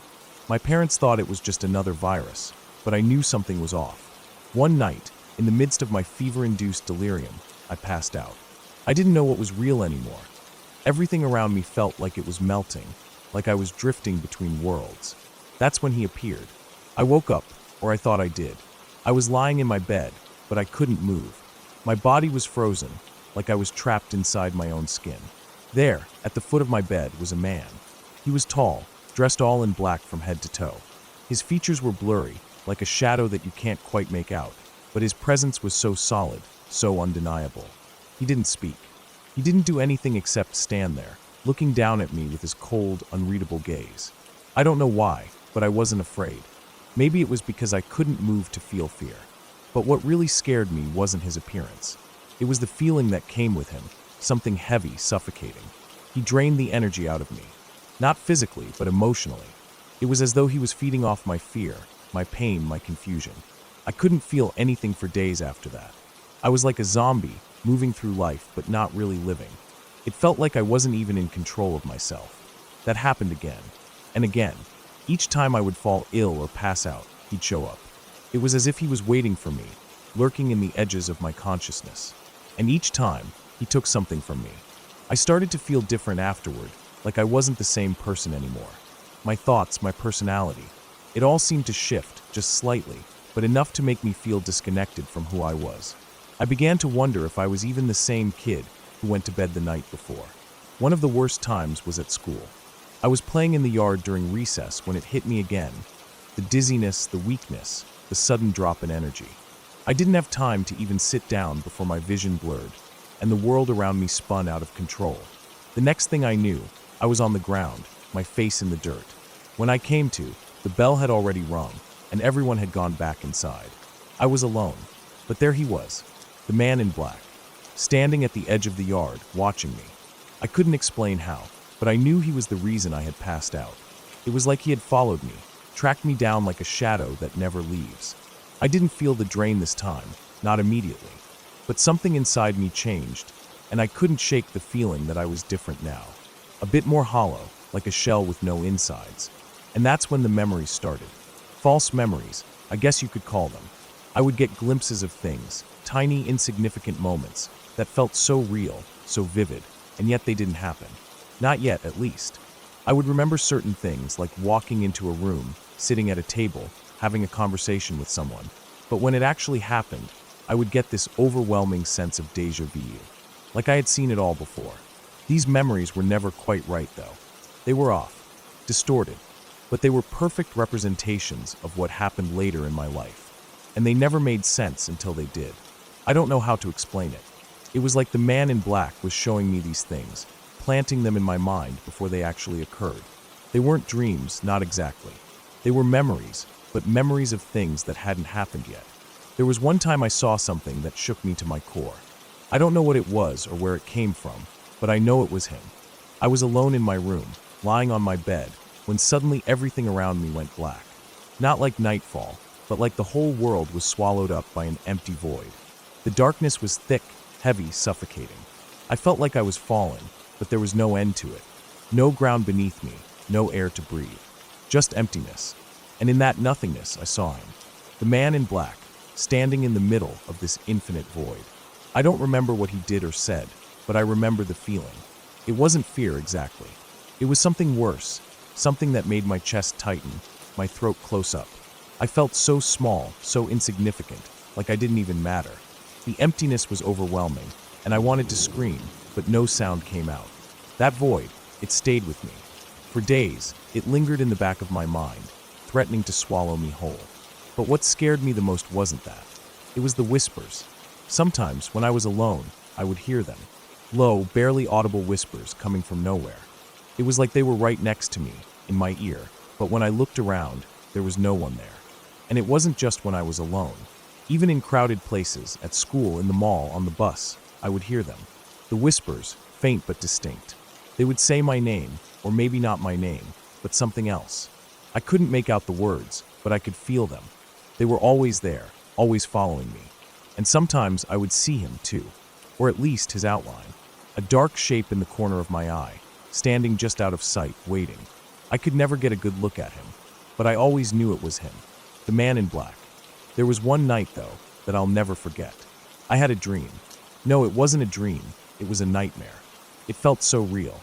I was walking through a dark, empty street, all alone, when I saw him again.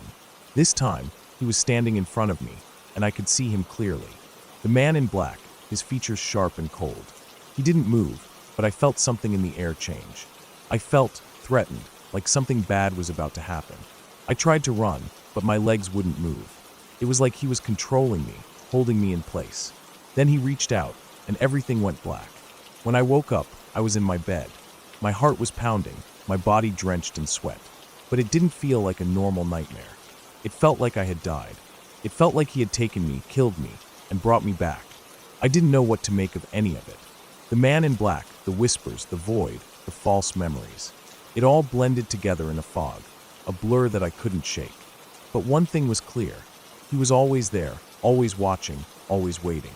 And then eventually it stopped. I don't know when exactly, but it just stopped. The whispers, the strange memories, the feeling of being followed, it all faded away. It didn't happen in one moment, but over time, it just ended. I don't know if he left, or if I had changed in some way that made him lose interest. I still hear the whispers sometimes, though. Not as often, but they're still there, just beneath the surface, like a reminder. A warning. I don't know if he's truly gone, or if he's still out there, watching me from the shadows. But one thing's for sure, I should have died. I should have been dead so many times, but I wasn't, and I'll never understand why.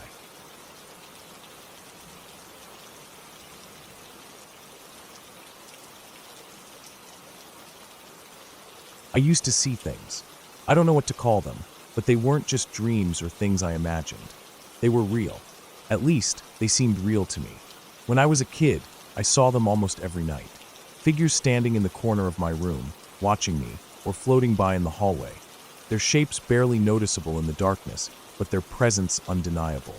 Sometimes I'd wake up in the middle of the night and see one standing by the door, its shape obscured by shadows, but its outline distinct enough to make my heart race.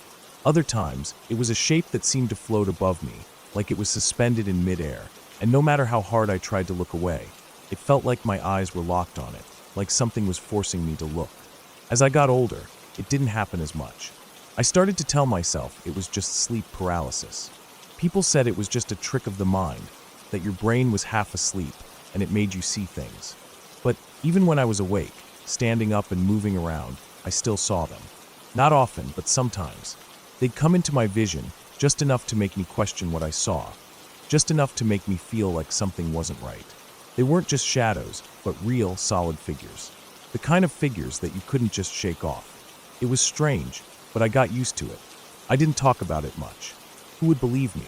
It felt better to just ignore them and try to go on with life. I never told anyone about the things I saw when I was alone in my room, or when I'd be walking through the hallways at night and glimpse something moving just out of the corner of my eye. The most unsettling experience, though, came when I started dating my girlfriend. She had this house, a modest 2-story with a winding staircase, a couple of rooms on the main floor, and a small kitchen. It was cozy, but it always felt like it was hiding something. At least, that's how it felt to me. I didn't know if it was the old house or just the way I was wired, but I never felt fully comfortable there, not at first. It wasn't just the house that gave me the weird feeling, it was the things that happened inside it. At first, I didn't say anything to her about the way I felt. I didn't want to sound crazy, especially since we hadn't been dating that long. I wasn't sure how to bring it up, or if I even should, but there were things that started happening that I couldn't ignore. I started to see the figure. I'm not sure what it is or what it wants, but it's always the same. A dark, shadowy shape that moves through the house. Sometimes it's barely visible, just a flicker at the edge of my vision, but other times it's more solid. It's not a trick of the light, and it's not a shadow cast by anything else. It's something that's definitely there. The first time I saw it in her house, I was sitting in the living room.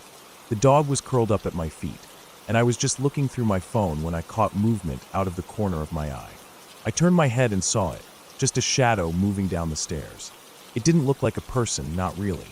It was more like a shape, a silhouette that seemed to shift and flow as it moved. But it had the shape of a person, with limbs and a head, and it was walking down the stairs like it was dragging itself, crippled, like it could barely stand. I froze. I didn't know what to think. For a moment, I thought it might be a trick of the light, a shadow cast by something in the room. But no. I watched it move slowly, like it was trying to make as little noise as possible. It reached the bottom of the stairs, and then, this is the part I'll never forget, it turned and looked at me. I don't mean it just glanced at me. I mean it looked at me. It had eyes, dark and empty, and when it turned its head, it felt like the world froze for a moment. Like time had stopped, and it was just the two of us in that moment, staring at each other. I didn't know what to do. I couldn't move. My heart pounded in my chest, my breath coming in shallow gasps. It stood there for what felt like forever, just staring at me. And then it turned and slowly walked around the corner, disappearing into the shadows. I didn't hear it leave. It was just gone. The dog, who had been sitting quietly beside me, suddenly jumped up and ran out of the room, tail between its legs. I didn't know what to make of that. It's like the dog knew something was wrong, but I couldn't bring myself to move. I stayed in that chair, staring at the spot where the figure had been, trying to convince myself it was just my imagination. But I knew it wasn't. It had been real. I didn't say anything to my girlfriend that night. I didn't want to freak her out. But the next morning, I found myself asking her about the house, about any strange occurrences. She looked at me, a little confused, but then she mentioned that her best friend, Sam, had seen something similar. Apparently, Sam had seen the same shadowy figure in the house before, long before I even moved in. She hadn't talked about it much, but when I mentioned what I'd seen, Sam seemed almost relieved to hear that I had experienced it too. The thing is, it doesn't appear all the time. I can go days without seeing it, but when it does show up, it's like a heavy presence in the room, and I can't shake it. The most recent time I saw it, I was at the house alone. My girlfriend had asked me to go pick something up for her, and I was the only one there. I was walking through the living room when I saw it again. This time, it was standing still in the middle of the room. It wasn't moving. It wasn't facing me, but I could feel it, like it was aware of my presence. I stared at it for a moment, trying to figure out what it was, but then something inside me clicked. This was something I'd learned when I was younger, something I'd figured out after years of being woken up by strange figures in my room. I focused. I forced myself to concentrate on the figure, to really focus on it with everything I had. At first, it didn't do anything, but then slowly it began to turn. It didn't move quickly, but I could see it shift, like it was reacting to my focus. And then just like before, it started to dissipate. It wasn't like it disappeared entirely, though. No, this time, it didn't fade away completely. It left, but it didn't go away. It was like it just backed off, like it was still there, but not in my direct line of sight. I thought I had done it.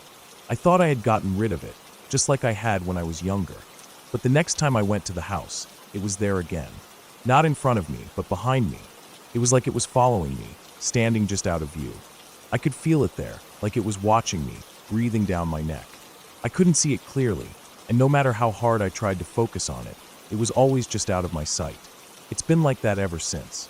I'm not alone when I go to the house anymore, but the figure is always there, lingering just behind me. I can't get rid of it like I used to.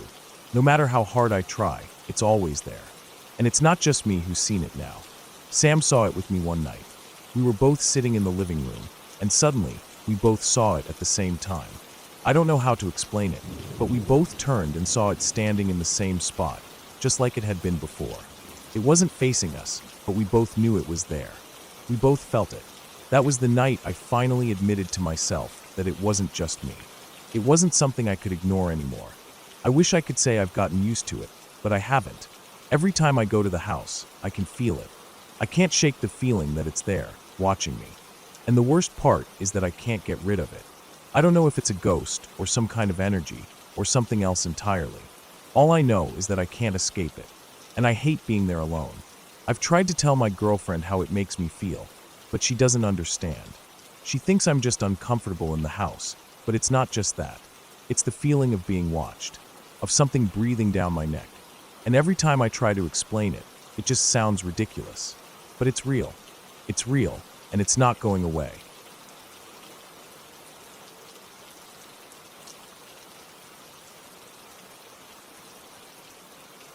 That house, the one my friend lived in, was the oldest house in town, around 150 years old. I'd heard all the rumors about it being haunted, about strange noises at night, things being out of place, and things like that. It seemed like every time someone brought it up, there was always something new. Whispers from the attic, cold spots, the sound of footsteps when no one was there, and so on. It was always talked about with that mix of excitement and fear, like a rite of passage for anyone who lived there or spent time there. People were fascinated by it.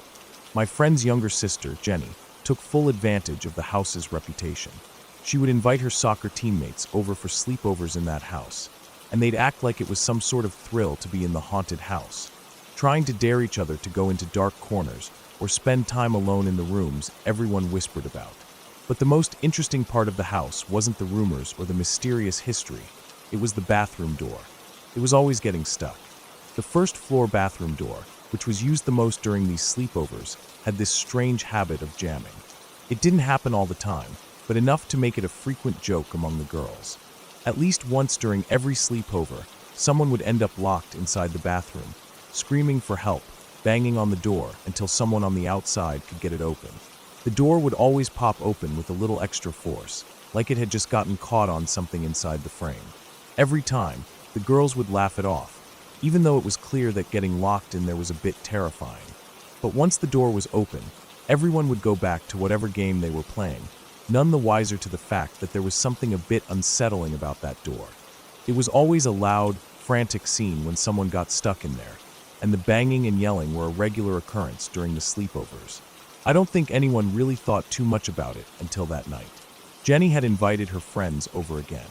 This time, the house was full of high-pitched laughter and the unmistakable echo of teenage energy bouncing off the old wooden walls. They'd been in the living room, telling stories, playing games, and eating junk food, the usual sleepover chaos. Eventually, as always someone, this time it was a girl named Emily, ended up getting herself locked inside that first floor bathroom. The screaming started almost immediately. "Guys, I'm stuck. I can't get out," Emily yelled from the bathroom, her voice muffled by the old wood of the door. I could hear her banging on it, the thuds echoing through the old house. I wasn't even in the room, but I could tell by the sound of it that she was freaked out. The house was old, after all. It was easy to get caught on something in those doors, especially considering how the wood had warped over the years. Jenny's dad, Mr. Harper, was downstairs, probably just wanting a glass of water before heading to bed. He had that kind of calming presence about him, the sort of guy who seemed unaffected by the chaos that came with having a house full of teenagers. He walked over to the bathroom door, probably thinking it was just another locked door episode. I had heard that he'd dealt with this scenario a few times before, and I could tell from the sound of his voice that he was more annoyed than concerned. "Emily, it's fine. The door's just stuck. It happens all the time," he said, trying to calm her down. His tone was reassuring, almost fatherly, as he worked at the door. I heard a few more thuds as he put his weight against it, trying to get the door open. For a moment, there was silence. The door creaked, the wood shifting. It sounded like the door was finally giving way. But then I heard a noise that wasn't what I expected. A soft click, like the door had unlocked itself. Mr. Harper let out a low sigh of relief. He slowly turned the handle and pushed the door open, probably thinking the whole situation was over. Except it wasn't. When the door opened, there was no one inside. No Emily. No one. The bathroom was empty. The lights were off, and nothing seemed out of place, except that the door was now wide open.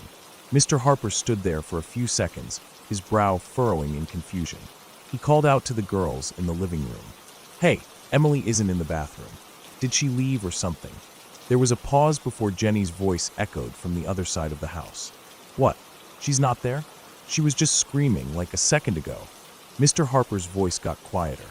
I could tell he was walking into the living room to do a quick head count, but I didn't need to be there to know what happened next.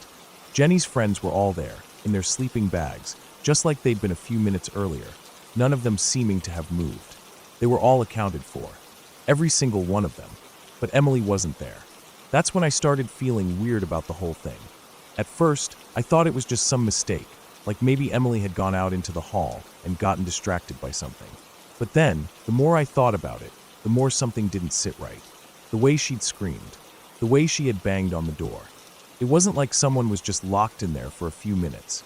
It was the kind of panic that comes when someone feels like they're trapped, like they've been in that situation before and don't want to repeat it. Mr. Harper didn't panic, though. At least, not out loud. He didn't seem freaked out at all, which, in retrospect, was what was really odd about the situation. He was used to it, he thought, but there was something off about the way he handled it. The house had always had strange things happening, things that couldn't be explained, but that didn't make it haunted. It was just an old house, and old houses had their quirks, right? But there was something unsettling about how calm he seemed when his daughter's friend had seemingly disappeared from a locked bathroom. It didn't make sense. I don't know why they stayed in that house after that night. After all those strange things, all the rumors, and all the unexplained moments, I would have left. But they didn't. Jenny's family kept living there, going on as if nothing out of the ordinary had happened. There was no mention of Emily the next day, no investigation into where she could have gone. They all just kept pretending like it was all fine. But every time I think back to that night, the only thing that stands out is the emptiness of the bathroom. The way the door opened, revealing nothing inside, and the eerie sense of absence. It wasn't just the missing girl. It was the feeling that something had been there, something had changed, something that couldn't be explained. It was as if the house had swallowed her whole, and there was no trace left of her.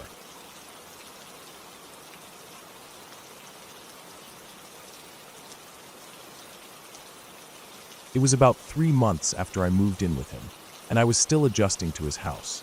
It wasn't huge, but it was cozy. His room was at the top of these stairs, a small space tucked up under the slanted roof. No door, just a railing at the top to separate the stairs from the room. It was pretty secluded, and I liked the privacy. But that night, I don't know, it was different.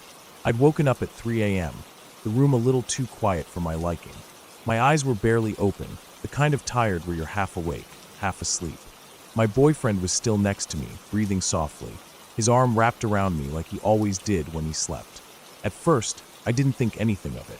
Then I heard it, the faintest sound at first, something like air swirling, like wind moving through a narrow space. It wasn't a gust or a draft, though.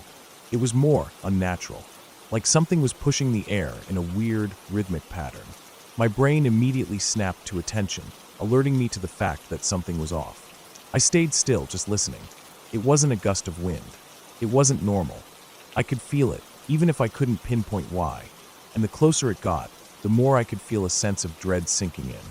Something was coming. Something bad. I didn't want to wake him up. I didn't want to seem stupid. I didn't want to make a scene, especially if it was nothing. I tried to lay there, listening, just hoping it would go away. But the whooshing sound got louder, more insistent, and as it did, the room seemed to grow colder. It was subtle at first, like a chill creeping through the walls, but then it grew. I could hear the sound of heavy footsteps now, slow and deliberate, moving up the stairs.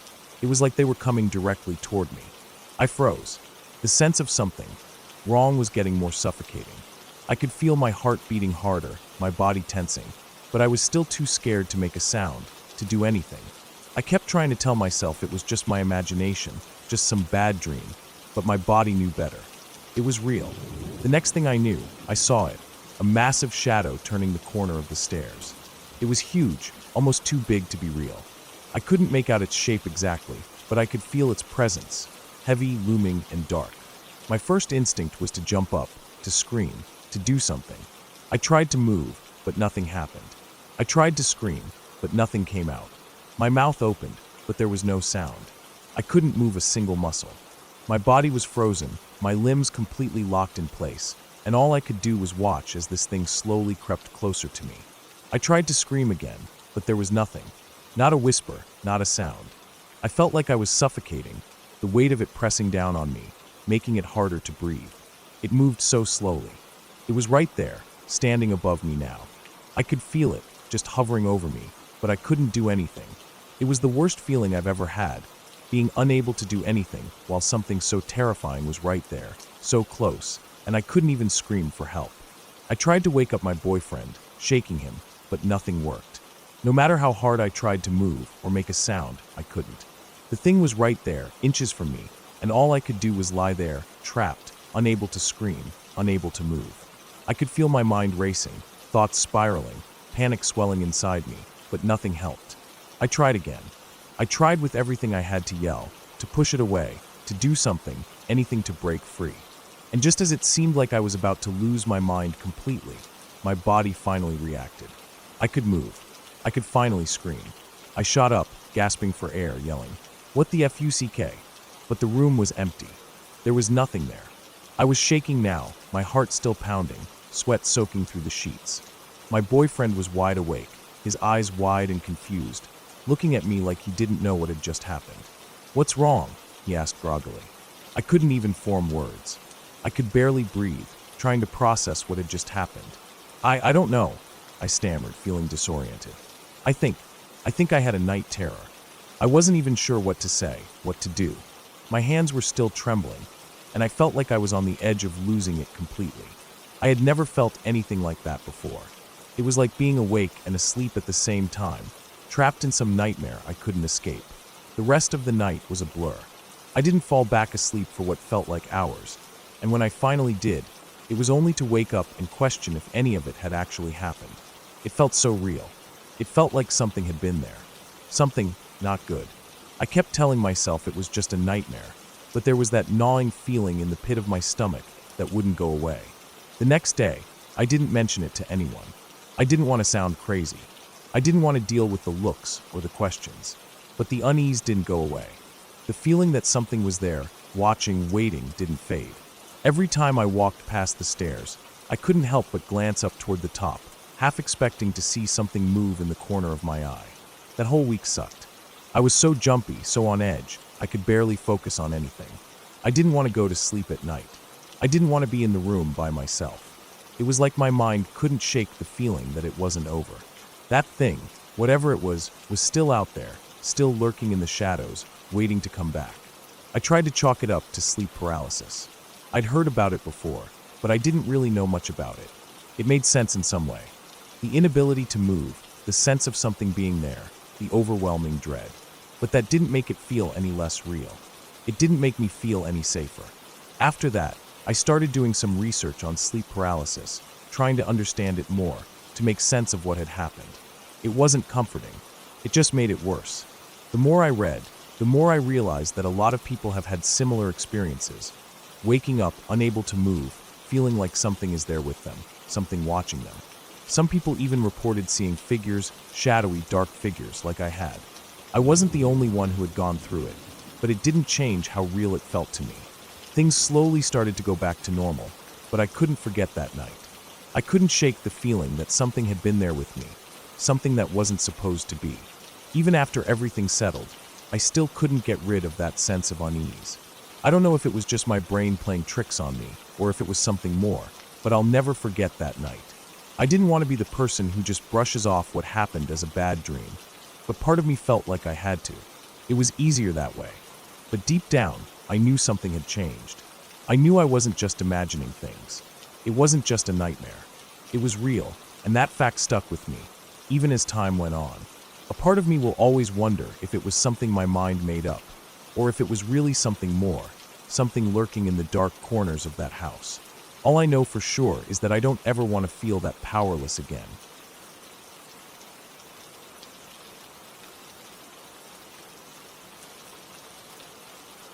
I was a kid, maybe 7 or 8 years old, and I had a strange fixation on religion. It was a time in my life when everything was more about curiosity than anything else. My family wasn't particularly religious. We were Catholic, sure, but we didn't have any family rituals. We went to church on Sundays, said grace before dinner, and that was about it. There wasn't much more to it than that. My dad, being Puerto Rican, had grown up in a very religious home. I always thought that was why he was a little more devout than my mom or the rest of the family. I think he even briefly considered becoming a priest when he was a teenager, though I never really asked him much about that. But at the time, I never thought about any of that. I was just a kid who found something that caught my attention. I found something I believed in. One Sunday, I remember sitting in church when our pastor started talking about divine visions. The idea fascinated me. He spoke about people who saw angels or Mary or even God, and how they were chosen to deliver messages. These visions seemed like proof that what we believed was real. I could imagine them clearly in my head. Mary standing in a field, angels with bright wings that stretched out to the horizon. Something about it just felt right to me. It felt so important. I wanted to believe in it, wanted to be a part of something so vast and meaningful. I became fixated on the idea of being chosen, of receiving a message from God Himself. It was almost like a calling, something beyond just faith. It felt like destiny. I asked my dad about it, over and over again, even though he didn't have many answers for me. He wasn't a theologian. He was just a man who went to church on Sundays and believed in God, like most people do. But he tried to explain it in a way that made sense, even if I didn't quite understand. I think he was a little amused by my obsession, but he never discouraged me. My curiosity grew stronger with each passing week. I couldn't stop thinking about it. I wanted to be a vessel for God's message, just like the people I read about. So, one night, I made a decision.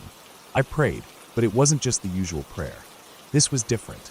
I prayed, but I didn't just ask for help or comfort or forgiveness. I offered myself to God.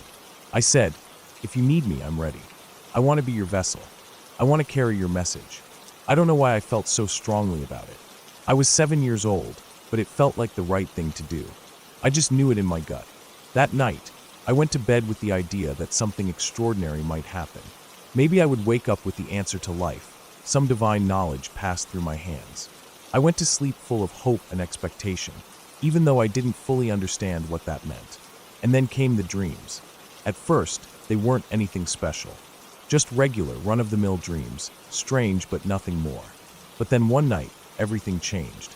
I was falling asleep like any other night, but this time, it felt different. It was like my body was heavy, almost as if it was being pulled down by some unseen force.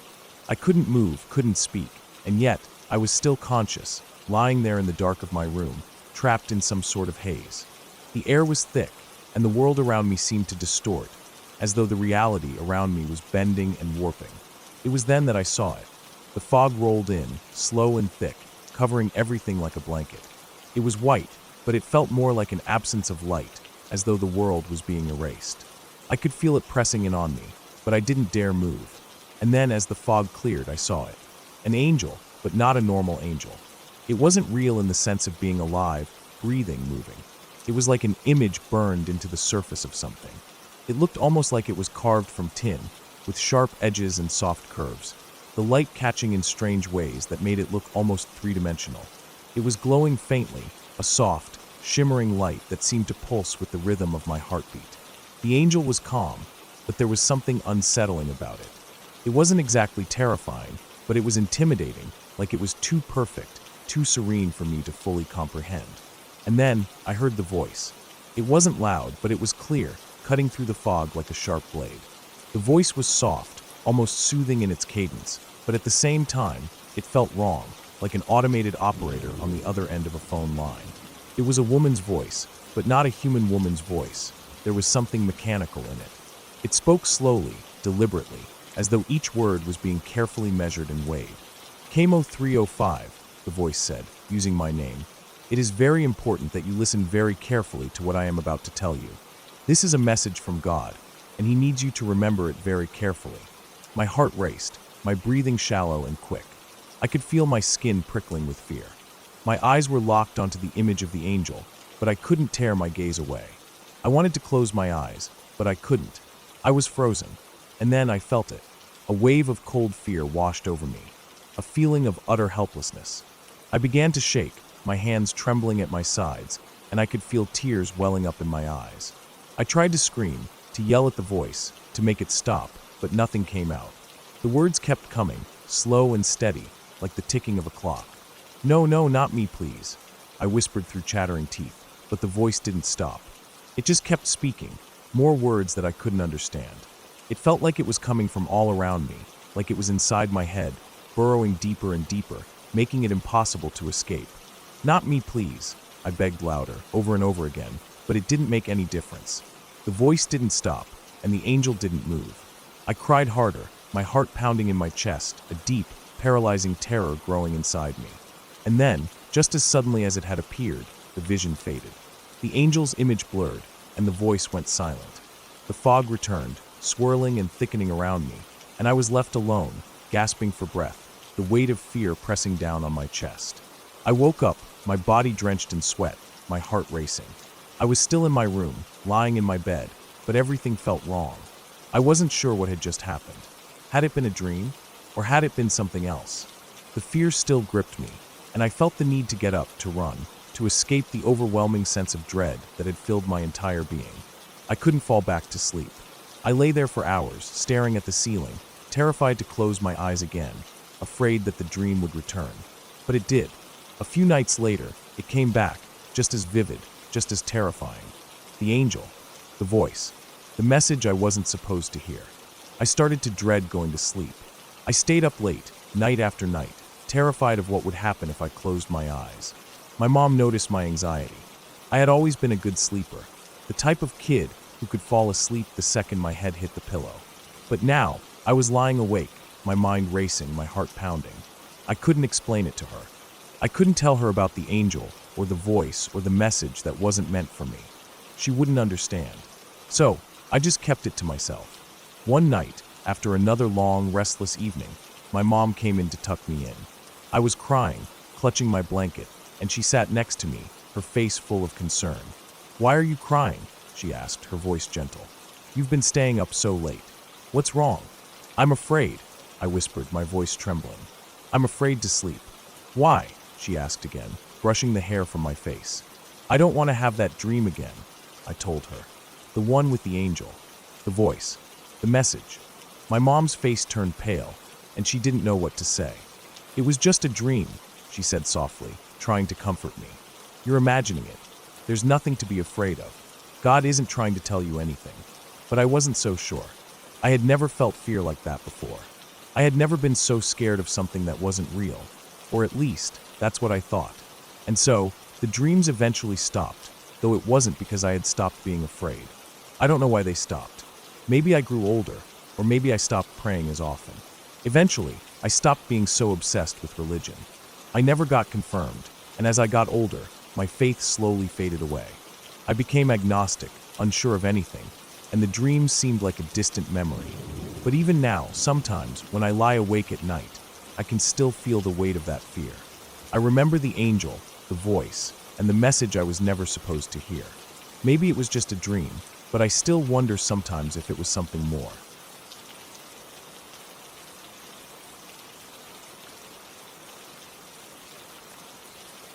I had traveled from Minnesota down to Iowa to visit my sister. The plan was simple: spend a few days together, catch up, and let my daughter and I relax for a while. At the time, I was about 6 months pregnant with my youngest, so I wasn't exactly feeling my best. Everything felt like it had become a little too much to handle: work, the pregnancy, and life in general. but I was hoping some time away from the usual hustle would help clear my mind. My sister, always the gracious host, offered me her guest room. It wasn't really a guest room, though. It was more of a space that had been converted into a library and nursery for her daughter. She'd recently rearranged things, so I ended up with a blow-up mattress for my daughter and me. The room was off the main bedroom, and even though it wasn't much more than a glorified attic space, it was cozy enough.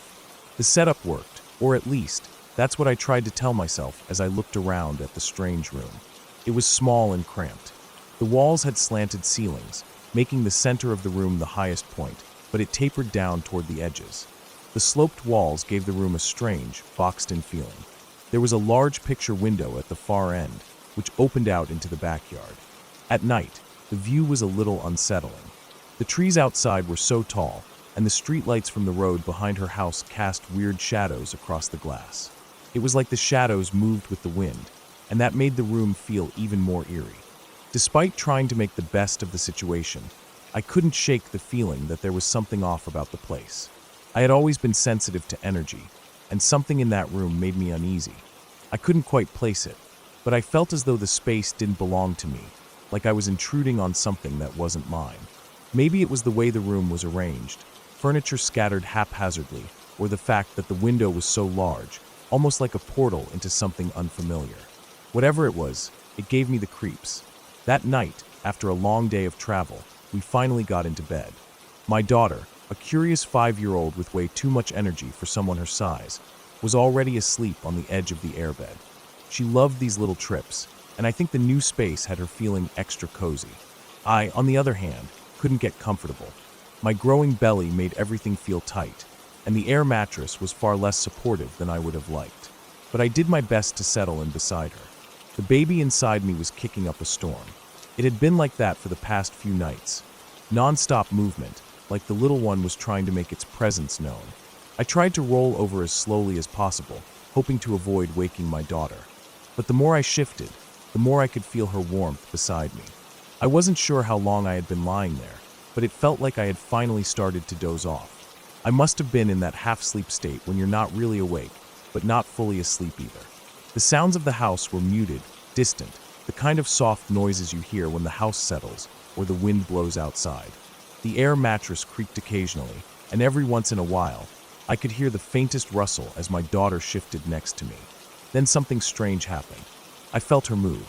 Not the usual movement you'd expect from a child shifting in their sleep, but something purposeful. Her small body, which had been pressed against mine only moments ago, was suddenly absent. I reached behind me instinctively, feeling around in the empty space. There was nothing there. The bed, a twin-sized air mattress, was far too small for her to have just slipped away without me noticing. I panicked for a second, my heart racing. I turned over, lifting myself carefully, worried that I might disturb the baby's frantic kicking. That's when I saw her, my daughter, standing in front of the picture window. She wasn't asleep or disoriented. She was standing still, just staring out into the darkness. The faint glow of the streetlights from the road outlined her tiny figure against the glass. The shadows in the room made her look almost like a silhouette. I couldn't make out her face, but I could see her small, almost ghostly form against the window, as if she was waiting for something. I whispered her name quietly, trying not to wake my sister in the room next door. "Sweetie, come back to bed," I murmured, my voice soft with concern. I didn't want to startle her, but I needed her back beside me.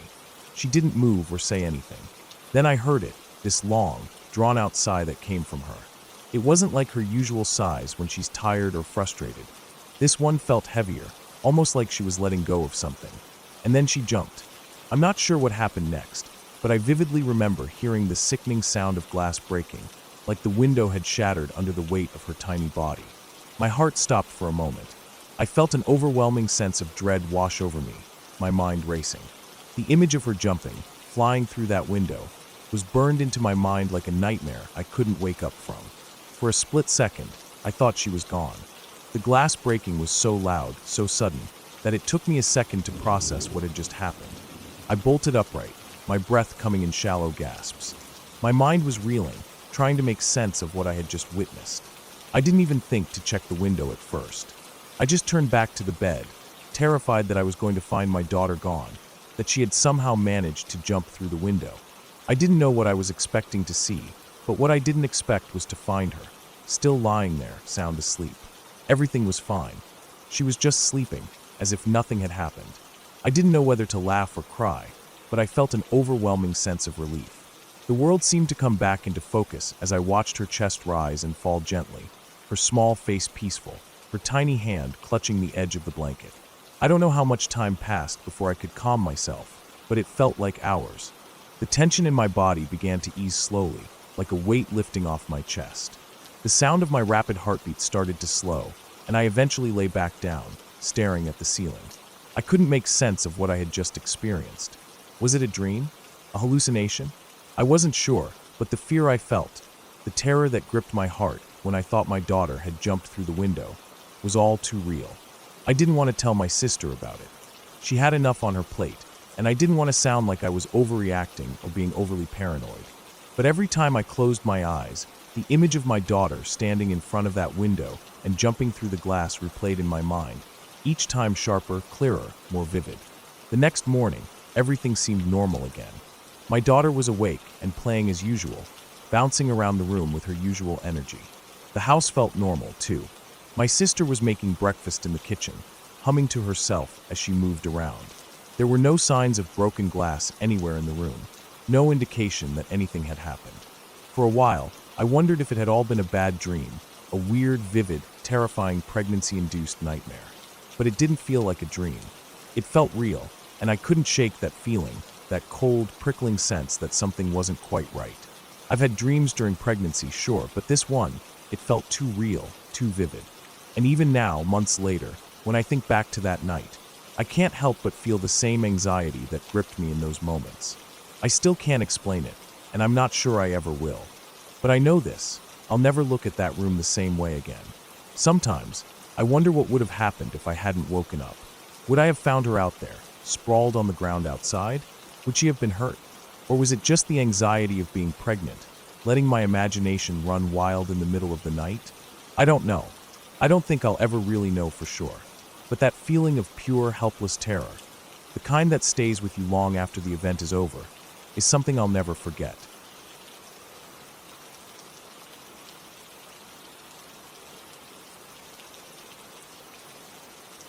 I never expected my last day of fall break to end the way it did. The plan was simple enough. Have some fun with my friends, start a fire by the creek near my house, and end the night grabbing something to eat at McDonald's. We didn't think anything weird would happen. It was just supposed to be a typical evening, a time to unwind before school started again. But what we stumbled across that night changed everything. My two friends and I, Jack and Sam, had been talking about starting a fire all week. It was the last night of fall break, and we wanted to go out with a bang. The creek, which ran through a small patch of woods just a short walk from my house, was our spot. We'd been there countless times before, messing around by the water, but tonight we had something else in mind. We gathered anything that could catch fire, old newspapers, dry leaves, some branches we found nearby, and headed to the cliff above the creek where we could light the fire without anyone seeing us. It was around 10:30 when we arrived, the night sky heavy with clouds, the air cool and crisp. The creek below was barely audible, just the soft sound of water trickling over rocks. We built the fire quickly, crouching low to avoid being spotted from any distant windows or streetlights. The flames crackled as we threw the dry wood onto it, the heat from the fire fighting against the chill in the air. We sat around the fire for a bit, laughing, joking, and tossing more things into the flames. There was something peaceful about it, something comforting in the way the fire danced. After about 20 minutes, we decided to put out the fire. We stomped on the embers, making sure everything was fully extinguished before standing up. Jack suggested we walk to McDonald's, which was just a few blocks away. We hadn't eaten anything all night, and the idea of a hot burger was enough to make us leave the warmth of the fire. I was the first to start walking. The field between the creek and the street was wide and open, with only a few trees scattered here and there. It was late enough that the street lights on the busy road were dim, casting long shadows across the field. The others followed me, Jack and Sam trailing behind, as we made our way toward the street. As I got halfway through the field, something caught my eye. At first, I thought it was just a pile of discarded clothes or a bundle of leaves, but as I walked closer, I realized it was something far worse. There, in the darkness, I saw what looked like a sleeping bag. But it wasn't just a sleeping bag. There was a shape inside it, a shape that didn't belong. I froze, my heart pounding in my chest. There was a head at the end of the sleeping bag, a person's head. The realization hit me like a punch to the gut. It was a body. A dead body. Dead body. I yelled, my voice cutting through the night air. I turned and ran, not even waiting for Jack and Sam to catch up. My feet pounded the ground as I sprinted, the cold air burning my lungs. Behind me, I could hear Jack and Sam yelling, but I didn't stop. My mind was racing. Was it real? Was it some sort of sick joke? I didn't care. I just needed to get to McDonald's. We reached the fast food restaurant in a frenzy. We stumbled through the door, panting, our eyes wide with fear. We were all scared and confused, but somehow we managed to laugh at the situation. I had slipped and face-planted in the field while running, and the others couldn't help but laugh at me for it. But that laughter didn't last long. The adrenaline from the fear was still coursing through my veins, and the image of that body, the face hidden by a beanie, the neck exposed, kept replaying in my mind. We sat in a booth, trying to calm ourselves down, but the uneasy feeling lingered. What if it wasn't a prank? What if it was real? We couldn't just forget about it, not after seeing it with our own eyes. Eventually, we decided to go back. But this time, we weren't going unprepared. We went to my friend Matt's house, explained what had happened, and he gave us a spare kitchen knife for protection. We didn't know what we were going to find, but we weren't about to walk back there without something to defend ourselves. It was around 11:50 when we returned to the field. The area was even darker now, the moon hidden behind clouds. We made our way to the opposite side of the field, our flashlights cutting through the blackness. The air was still, eerily quiet, with only the soft rustle of leaves in the wind. We crossed the field slowly, our footsteps muffled by the wet grass. As we neared the spot where the body had been, I could feel the hairs on the back of my neck standing up. I led the way, holding the knife tightly in one hand and using my phone as a flashlight in the other. Jack and Sam were filming with their cameras, whispering to each other, but their voices were barely audible over the thudding of my own heart. When we reached the spot, I hesitated. I shone the light on the ground. There, in the same place where I had seen the body earlier, was something wrapped in a sleeping bag. I could make out the shape clearly now, the lump in the fabric, the outline of the person's head beneath the beanie. I stepped closer, my stomach turning. The flashlight revealed more. It wasn't a trick of the light. It wasn't a prank. It was a body. There was no mistaking it. The person was lying on their back, their neck exposed. They had been in the sleeping bag for a while, the fabric tattered and worn. My breath caught in my throat. I could see the details now, the pale skin, the discoloration around the neck, the way the head was tilted at an odd angle. "We need to go," I whispered, my voice shaky. We didn't stick around. We turned and ran back to the safety of the streets, our minds spinning with confusion and fear. The walk back to McDonald's had never felt so long. Our footsteps hurried, our eyes darting around every corner, every shadow. We were too terrified to talk, too overwhelmed to process what had just happened. When we sat down in McDonald's again, we checked the footage from the cameras. Neither of my friends had managed to capture the body on film. We'd all been too focused on the moment, too scared to think about recording it properly. The footage was shaky, distorted, and none of it clearly showed the body we had seen. We couldn't go back, not that night. We were all too rattled, too on edge. The next morning, we decided to check the field again. It was about 8:45 a.m. when we returned. The sun was just starting to rise, casting long shadows across the grass. We walked across the field, scanning the ground carefully. But when we reached the spot where we had seen the body the night before, there was nothing there. The ground was empty, as if the body had never been there at all. The only trace of it was the faint impression in the grass, where the sleeping bag had once been. There were no signs of struggle, no indication that anything had happened. It was as though it had all been a bad dream. We looked around for a while, but there was no trace of the person, no evidence that they had ever been there. The creek, the field, the woods, everything seemed normal again, untouched by the horror we had seen. It was as though the night had never happened. But it had. And the strange thing was, no one else seemed to have noticed. The creek was so close to the neighborhood, just a few blocks away from homes and streets, yet no one had reported a missing person. No one had heard anything strange. It was as if that body had just appeared out of nowhere, and then just as suddenly disappeared. We never figured out what happened. We never found out who that person was, or why they were there. All we had was the memory of what we saw and the strange emptiness of the field the next morning. That night, something dark and unsettling had passed through our lives, but it left no trace behind. And to this day, I can't shake the feeling that we were the only ones who saw it, the only ones who knew what had happened. I still wonder if it was a prank, if we were just victims of some twisted joke, or if it was something far worse, something that we'll never truly understand.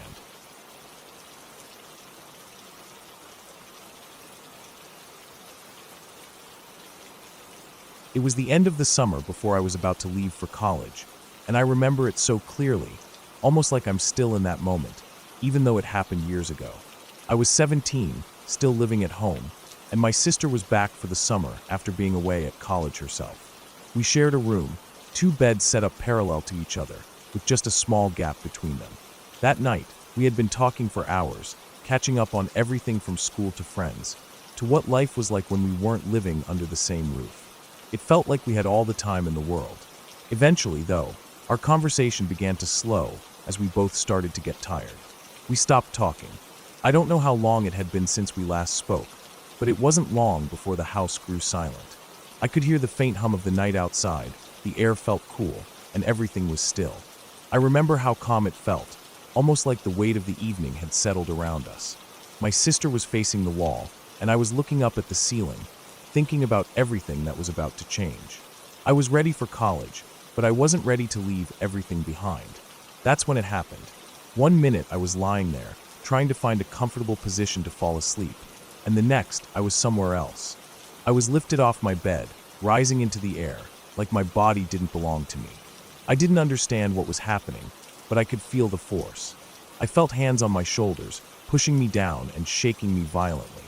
It was like I had no control over my own body. The feeling of my body trembling, jerking uncontrollably, was terrifying.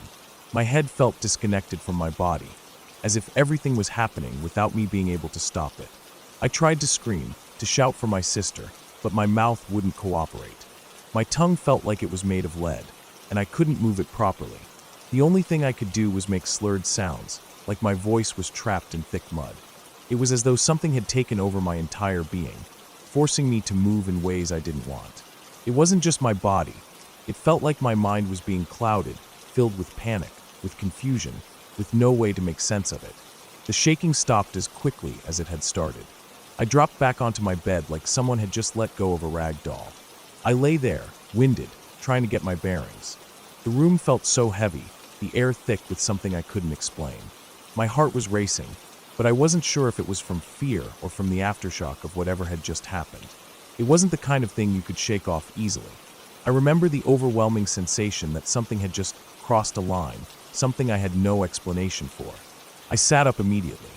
My head was spinning, and there was a strange pressure on my face, like my skin had been stretched and pulled. My mouth felt numb, like I had no control over it, but I managed to ask my sister if she had seen what just happened. I don't know how I found the strength to speak, but I did. I turned to her, eyes wide, trying to read her face, trying to understand if she'd seen the same thing. Her voice shook as she answered me, her words coming out slowly, almost like she was trying to convince herself. Yes, I saw that. Oh my God. We both sat there in silence. There was a quiet that followed, one of those still, almost deafening moments where nothing feels real anymore. I could hear the faint ticking of the clock on the wall, the soft hum of the refrigerator downstairs, but nothing else. It felt like the air in the room was thicker than it had been just moments ago, as if everything had changed, but no one knew how to process it. We didn't speak for a long time after that. Finally, she asked, her voice quieter this time, "Are you all right?" It was such a simple question, but answering it felt like it took everything out of me. I wasn't sure what all right meant anymore. I wasn't hurt physically, not in the way I thought I would be after something like that, but my face was another story. It felt strange, almost like it wasn't mine. It had been stretched too far, or maybe pulled too tight. It hurt, in a dull, achy way, but I couldn't explain it. I had no words for what it felt like, but I knew it wasn't right. "Yeah," I finally managed to whisper, though even the word felt wrong in my mouth. It was an effort to say, and even then it didn't sound convincing, not to me and certainly not to her. My sister just nodded, still wide-eyed, but there wasn't much more we could say. We both knew something had just happened, something beyond our comprehension, but we couldn't figure out what. We sat there, just looking at each other, both of us processing what had just occurred. There was no explanation, no sudden moment of clarity. It was just there, like a shadow that had crossed between us and the world we thought we understood. We didn't talk much more that night. There was no point in trying to make sense of it. Every time I tried to think about it, my mind would circle back to the feeling of being pulled out of my body, of being helpless, of being controlled in ways I couldn't grasp. I kept wondering if it had been a dream, some weird, vivid hallucination, but it felt too real. It wasn't like any nightmare I had ever had. The feeling of the hands on my shoulders, of being jerked around like a puppet, was burned into my mind, and no matter how much I wanted to convince myself it was nothing, it wouldn't let go. It felt like something had touched me, in a way I didn't want to be touched. The rest of the night passed in uneasy silence. I remember eventually falling asleep, but it wasn't restful. Every time I closed my eyes, I would flash back to that moment, to the feeling of being suspended in the air, of not being able to control my body, of hearing my sister's voice just a few feet away, but being unable to reach her. It was like being trapped in a moment I couldn't escape. The next morning, things didn't feel normal. There was something off about the way the day started, like the sunlight coming through the window was too bright, or the air smelled a little too fresh. My sister didn't bring it up again, but I could tell it was still on her mind. We both acted like nothing had happened, like we were just two people waking up to a regular day, but inside, we both knew something had shifted. Neither of us had any idea what it was, but we knew it was real. We never talked about it much after that, at least not in detail. It was like we both agreed that some things didn't need to be discussed, things that we couldn't explain, things that didn't have answers. We never found out what had happened that night, and I don't know if we ever will. There was no closure, no explanation, no grand ending that tied everything together. We just went on with our lives, both of us leaving for our separate futures. But that moment stayed with me. Every once in a while, I think about it.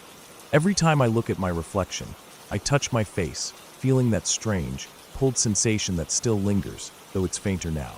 But it's still there. I don't know if I'll ever understand it, or if I even want to. Sometimes, the things we experience in life don't have answers, and maybe that's the scariest part of all. We want explanations, we want to know why something happened, but sometimes there just isn't a reason, and that's what makes it so unsettling. And that's it. There's no spooky conclusion, no great revelation. It just happened, and it's part of the past now. A strange, inexplicable moment that I'll never forget, but one I'll never truly understand. It was just a night that changed everything without changing anything at all.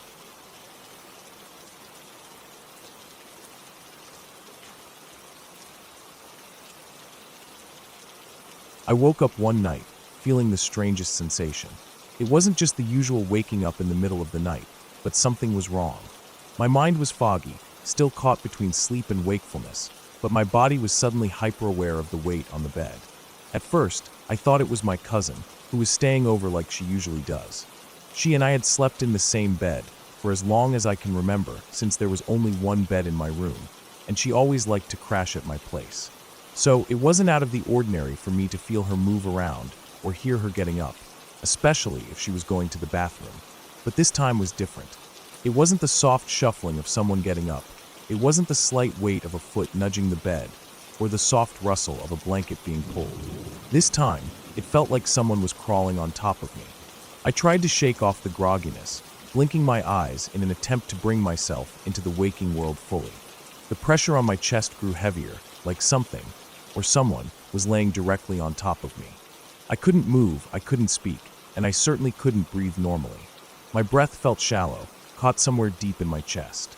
I could feel my wrists being held down, not firmly like someone was pinning me with force, but the pressure was there. It wasn't enough to hurt, but it was enough to make me feel trapped. My heart was starting to pound, my body stiff and unresponsive. The weight on top of me seemed to press harder, my chest tightening with each passing second. It was as if something was trying to force the air from my lungs, or maybe it was trying to crush me from the inside out. My skin prickled with a cold sweat, and a rush of panic surged through me, but I couldn't scream. I couldn't move. My mind was screaming at me, telling me that something wasn't right, but I couldn't figure out what. I was suffocating, but not physically, emotionally. It was as though a deep, primal fear had taken root in me, something ancient that told me to run, to fight, but my body wasn't cooperating. There was this overpowering sense of déjà vu mixed with fear, and I couldn't shake the feeling that I had felt this before. Something about the pressure, the weight, felt familiar.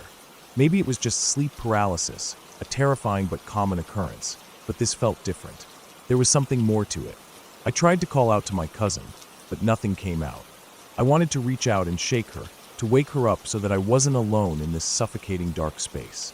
I could hear the quiet hum of the night, the faint sounds of the outside world creeping through the walls, but they seemed so distant. The pressure on my chest didn't ease, and the panic started to rise again. Just when I thought I couldn't handle it anymore, my cousin shifted in her sleep. It was a small movement, nothing that would have normally stood out, but in that moment, it was everything. The weight on top of me lifted, the pressure released, and I could breathe again. The cold sweat on my skin slowly began to dissipate as the oppressive feeling evaporated into thin air. I felt free again, my body finally able to move, my breath returning to normal. I didn't want to think about what had just happened. I wanted to convince myself that it was just sleep paralysis, that my mind had tricked me into thinking someone was there. After all, it had happened before. A few times, actually. Those times I could explain away. Stress, exhaustion, or whatever else seemed reasonable in the moment. But this felt different. The fear was real. The sensation of being pinned down, unable to move, unable to breathe, it was all too vivid. I told myself to let it go. I rolled over, trying to calm my racing heart, and soon enough, I fell back into an uneasy sleep. The next morning, when I woke up, the memory of the night lingered like a dark cloud over my head. I was still shaken by the whole experience. I tried to push it down, to tell myself it was just one of those things, just sleep paralysis. But when my cousin sat up, stretching and yawning, I could feel a knot in my stomach. She looked at me, her eyes scanning my face, and then she casually mentioned something that sent a chill straight down my spine. "Last night," she said, her voice still thick with sleep, "I dreamed about a man with black wings standing in front of the bed, looking at you." My heart dropped. The air in the room felt thick all of a sudden, and my stomach twisted into a knot. I tried to remain calm, to play it off like it was nothing, but I couldn't ignore the way her words hit me. She described him clearly. She said he was tall, with dark wings that stretched out behind him, standing still and watching me.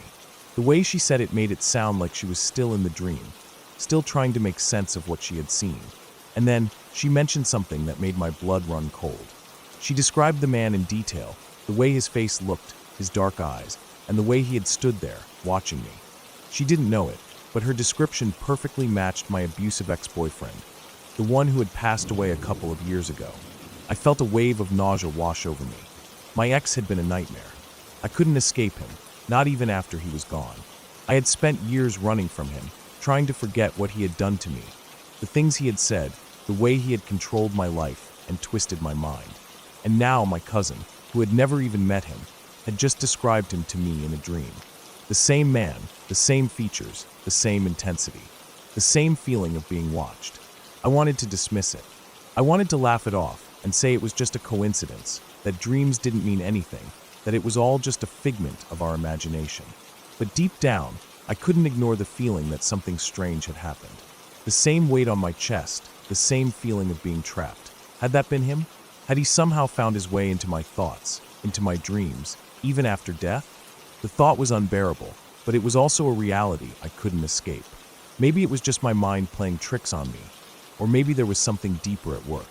I didn't know, but I couldn't shake the feeling that what had happened the night before wasn't just a random occurrence. I didn't want to ask my cousin more about her dream, but I couldn't stop myself. I needed to know more, needed to understand if there was any connection, any meaning to what she had seen. She told me she hadn't recognized the man at first, but as she spoke more, I could tell she was uneasy, as if the image of him had stayed with her even after she woke up. I could tell that it had rattled her, too. I told her about what had happened to me, the feeling of being pinned down, the weight on my chest, and the sensation of someone crawling on top of me. She looked at me, her face pale, and I could see the same fear in her eyes that I had felt in my chest the night before. It wasn't just sleep paralysis. It wasn't just a dream. Something had happened. Something had connected us in that moment, and I couldn't explain it. But I knew deep down that it wasn't just coincidence. The days after that were unsettling. I couldn't stop thinking about the dream my cousin had, about the way she described the man with black wings. The more I thought about it, the more the memories of my ex started to resurface. His anger, his control, his manipulation. It was like he was still there, lurking in the shadows, even though he was gone. And every time I closed my eyes, I couldn't shake the feeling that he was still watching, still waiting for me. But with time, I started to realize something. Whatever had happened that night wasn't about him. It wasn't about my ex or his lingering presence. It was about me. It was about finally being able to let go of the fear he had instilled in me, the hold he had on me even after death. I stopped letting the memories consume me. I stopped letting him control my thoughts, my dreams, my life. The night I had felt trapped on that bed, it was the last time I let him have any power over me. Because no matter how strong the fear felt, no matter how real the pressure on my chest was, I knew that I was stronger. I had survived him. I had survived everything he had put me through. And no dream, no haunting, no shadow in the dark could ever take that away from me. I realized that sometimes the scariest things aren't the things we can see or touch. They're the things we can't explain, the things that haunt us in ways we don't fully understand. But in the end, the only way to stop being haunted is to face it head on and let go of the fear. That night, when I went to bed again, I felt nothing. No weight on my chest, no feeling of being pinned down. Just the quiet comfort of knowing that I had taken control of my own life.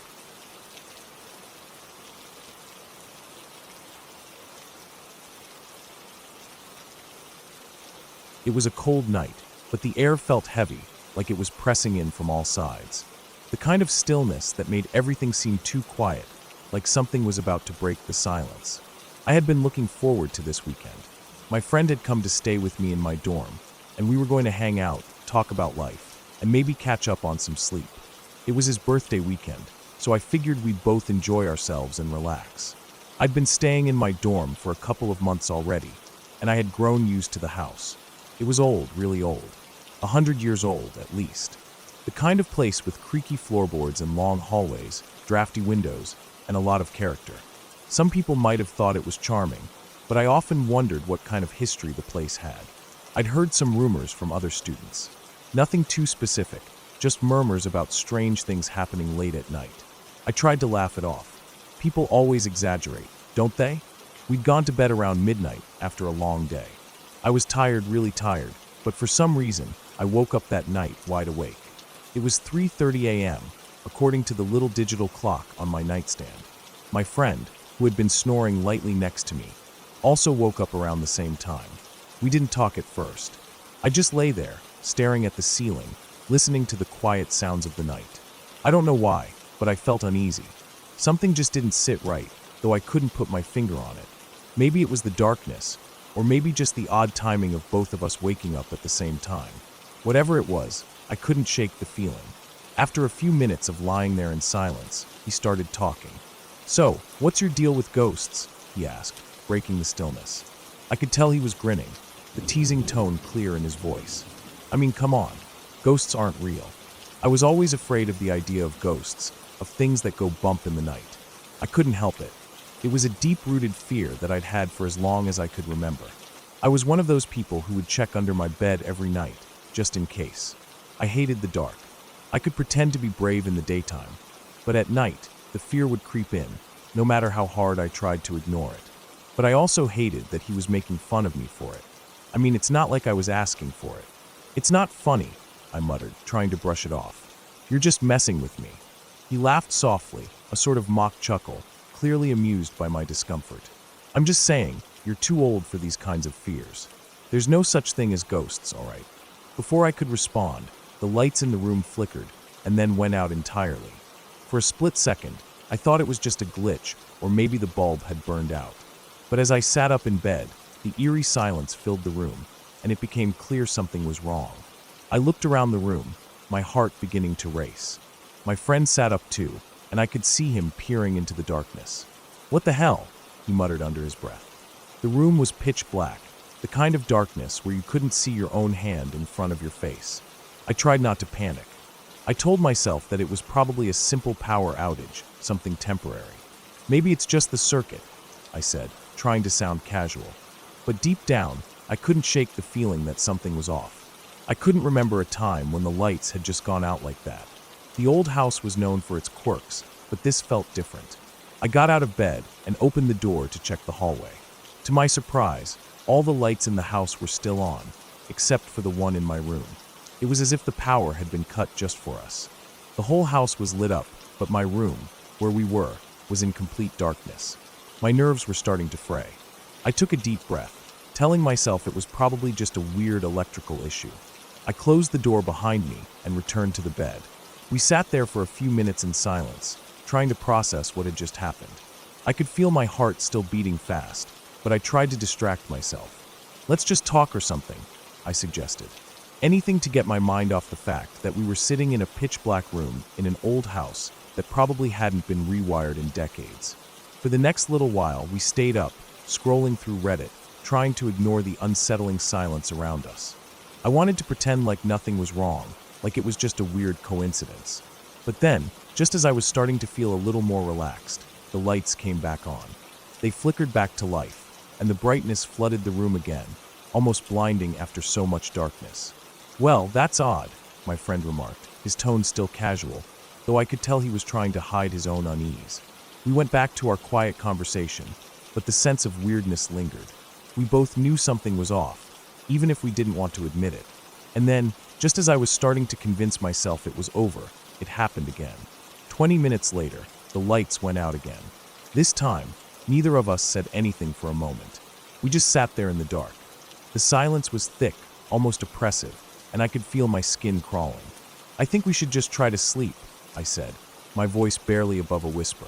It was as if saying it out loud would make it real, but at the same time, I didn't want to stay awake in the dark any longer. My mind was racing with possibilities, and none of them were good. We both tried to settle back down, but the atmosphere in the room felt different now. There was something else in the dark, something I couldn't explain. I closed my eyes, trying to ignore the panic rising in my chest. But then, just as I was starting to drift off, something caught my eye. In the far corner of the room, high up near where the wall met the ceiling, there were two glowing dots. At first, I thought it was just my imagination playing tricks on me. But no, there they were, two cat-like eyes, glowing faintly in the darkness. I froze, my heart leaping into my throat. I couldn't move, couldn't even breathe. My friend saw them too. "What is that?" he asked, his voice low and hesitant. I could hear the fear in his tone, and that only made my stomach tighten further. The eyes were there, watching us from the corner of the room, unblinking. It was as if they were waiting for something. The longer I stared at them, the more unsettling they became. The darkness around the eyes seemed to grow deeper, like there was a void, a place that didn't make sense in a room that should have been fully lit by the light. I wanted to scream. I wanted to jump out of bed and run out of the room. But I was frozen, my body too terrified to move. My friend shifted beside me, clearly just as scared, but neither of us could look away. The longer we stared, the more distorted the eyes seemed, like they were shifting, changing shape. I blinked, thinking maybe I was just imagining things, but when I opened my eyes again, the eyes were still there. They were real, and they were watching us. I don't know how long we sat there in that terrifying silence, both of us too afraid to move. The only sound in the room was the pounding of my heart, echoing in my ears. Eventually, I forced myself to look away.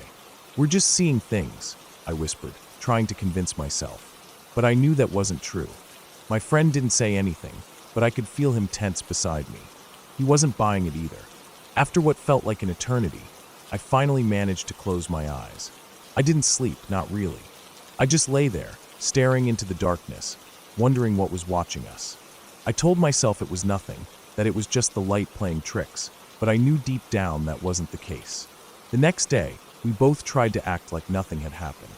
We went on with our day, and I tried to ignore the lingering feeling that something was wrong with that room. But I couldn't shake it.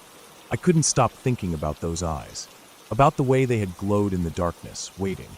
That night, I decided to test it. I turned off all the lights in my room, shutting off everything that might leak even the slightest bit of light into the room. I was determined to find out what was going on. Was it just a trick of the light? A shadow from outside? Or was it something more?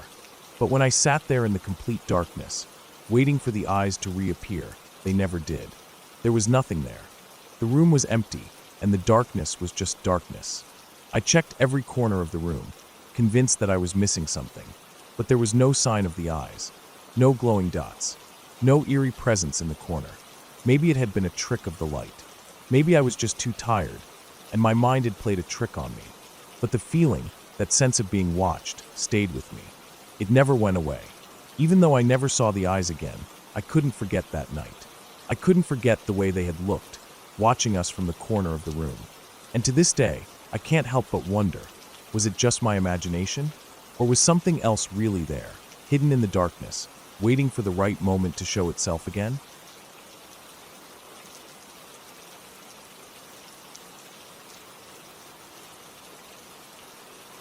I can tell you a lot of stories, but the one that sticks with me the most happened recently.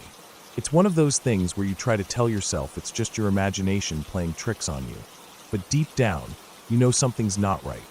I've lived in a few different places over the years, but this house, it's different. It always felt off. It wasn't like the kind of off where you get a weird feeling in a place that's old or poorly lit. No, this felt like the house was heavy, like it had a memory of things that happened before I even stepped foot inside. Right now, my family is staying with my parents while we look for a house of our own.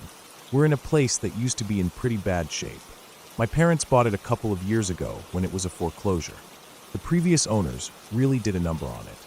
The house was wrecked, every room had holes in the walls, and there were things scrawled everywhere, like messages, that I really wish I could unsee. Things like, "I hate you, bitch," and "You're gonna die," scratched into the doors.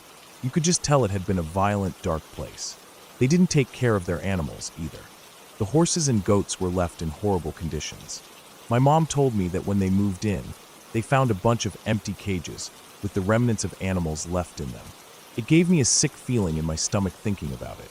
So we've been living here, trying to fix it up little by little, but it's hard. A lot of days, it feels like we're fighting the house itself.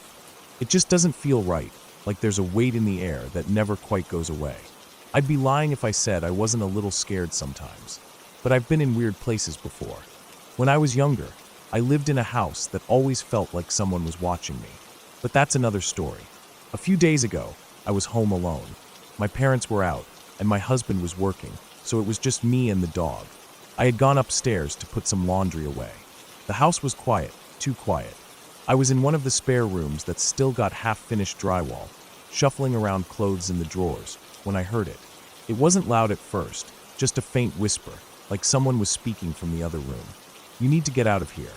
It wasn't a voice I recognized, just a low murmur that sounded like it came from behind the walls. At first, I thought maybe it was the TV downstairs. I hadn't heard it before, but maybe I missed something.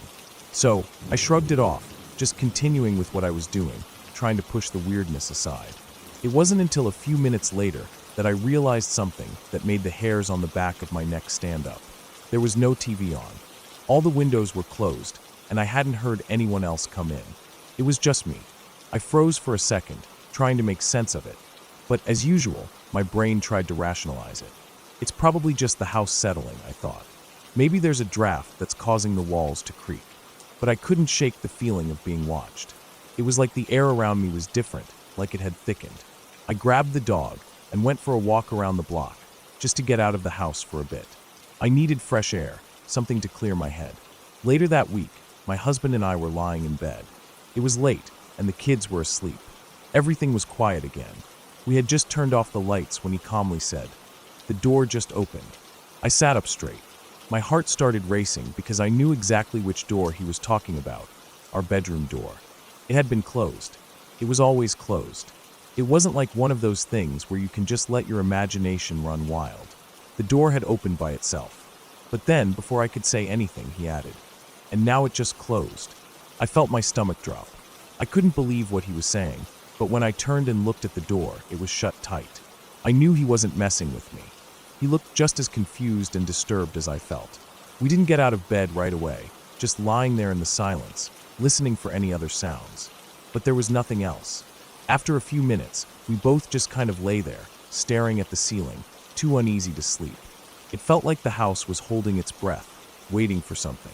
A few days later, my parents were alone in the house while we took the kids out for the day. I didn't think much of it. My mom had never mentioned any weird stuff happening. She was always the kind of person who didn't believe in that kind of thing. So if anything had been going on, she probably would have just kept it to herself. But when I came home, she looked a little off. I could see it on her face. The same kind of look I had when I tried to explain things that didn't make sense. She didn't even wait for me to ask. She said, "I kept hearing someone coughing upstairs." She wasn't joking. She was serious.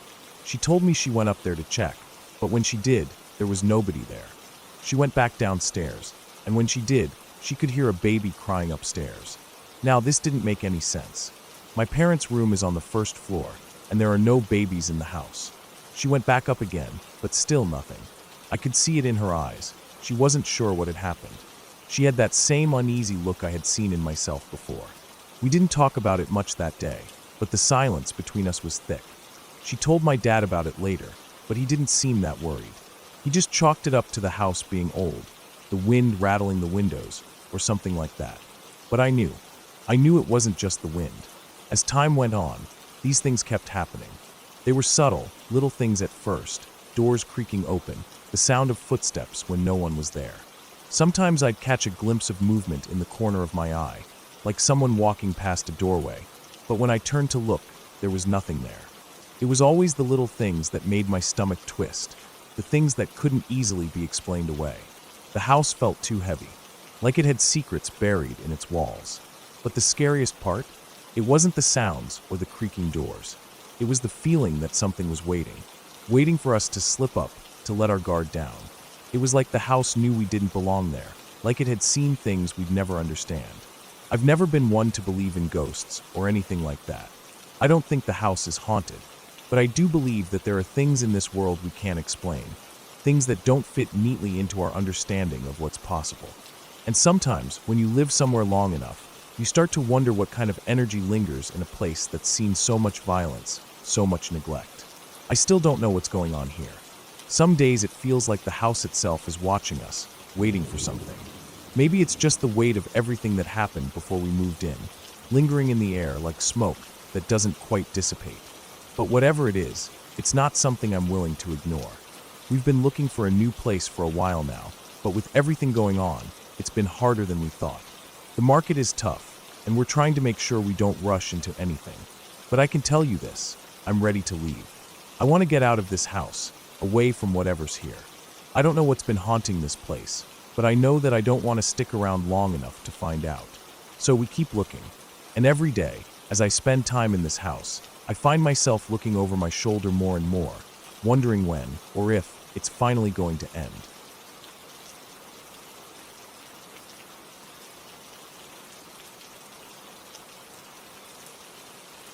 Last year, I was sitting at a table in this small, local hole-in-the-wall pub, waiting for my date to arrive. It was a Wednesday night, a little after 6, and the pub wasn't busy yet. A few people trickled in, but nothing too crowded. I had gotten their way early, so I had nothing better to do than people watch. I always find it interesting to sit quietly and observe others. There's something oddly soothing about it. You get to see little snapshots of people's lives without having to interact with them. The pub was dimly lit, with old wooden beams on the ceiling and a handful of mismatched tables scattered across the room. The smell of fried food and the sound of light chatter filled the space. The bartender, a middle-aged guy with a thick beard, wiped down the bar as he looked around, waiting for more customers.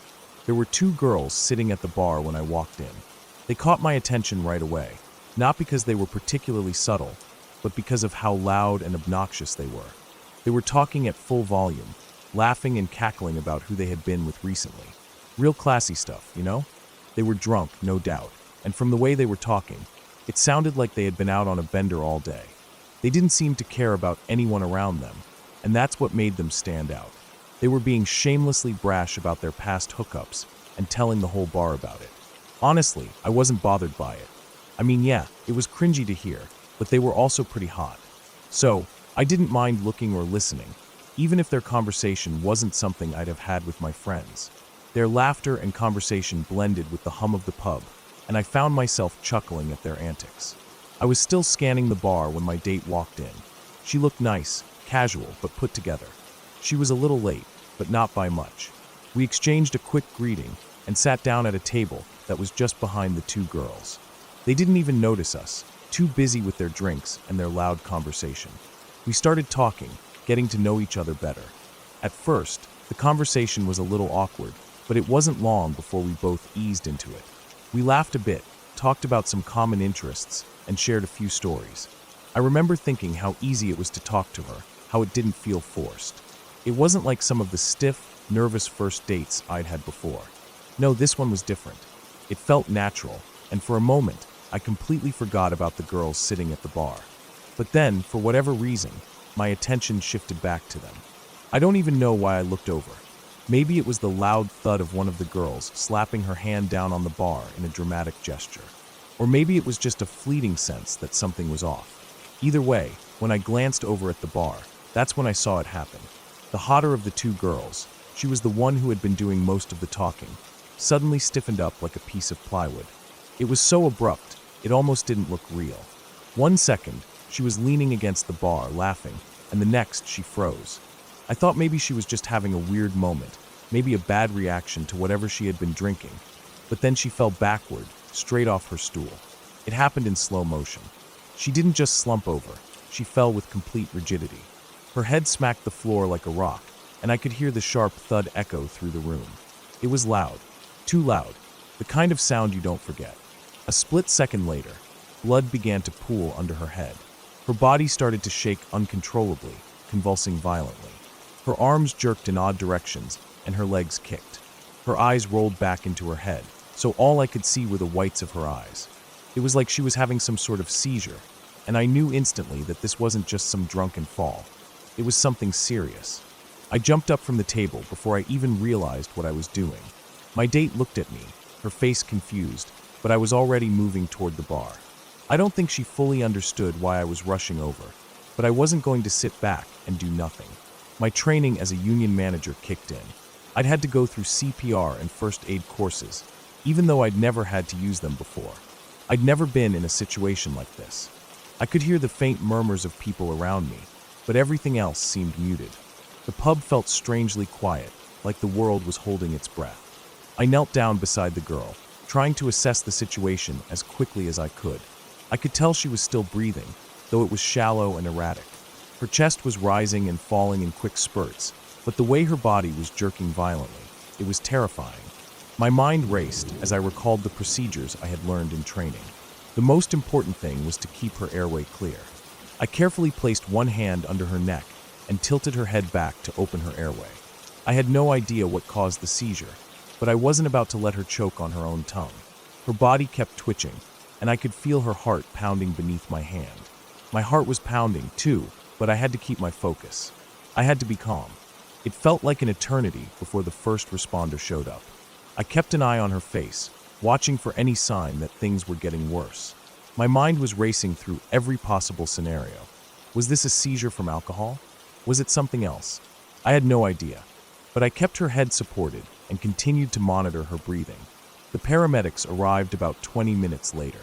They took over immediately, pushing me aside with gentle authority, but I could tell they were impressed by how quickly I had responded. The EMT who looked at me first said something like, "You did the right thing. You probably saved her life." That was when I realized how serious it had been. My stomach dropped, and I felt a wave of nausea hit me. I didn't want to be the hero of the night, but the thought of her dying there on the floor, it was a nightmare. As the EMTs worked on her, I felt helpless, standing there in the background, watching them do their thing.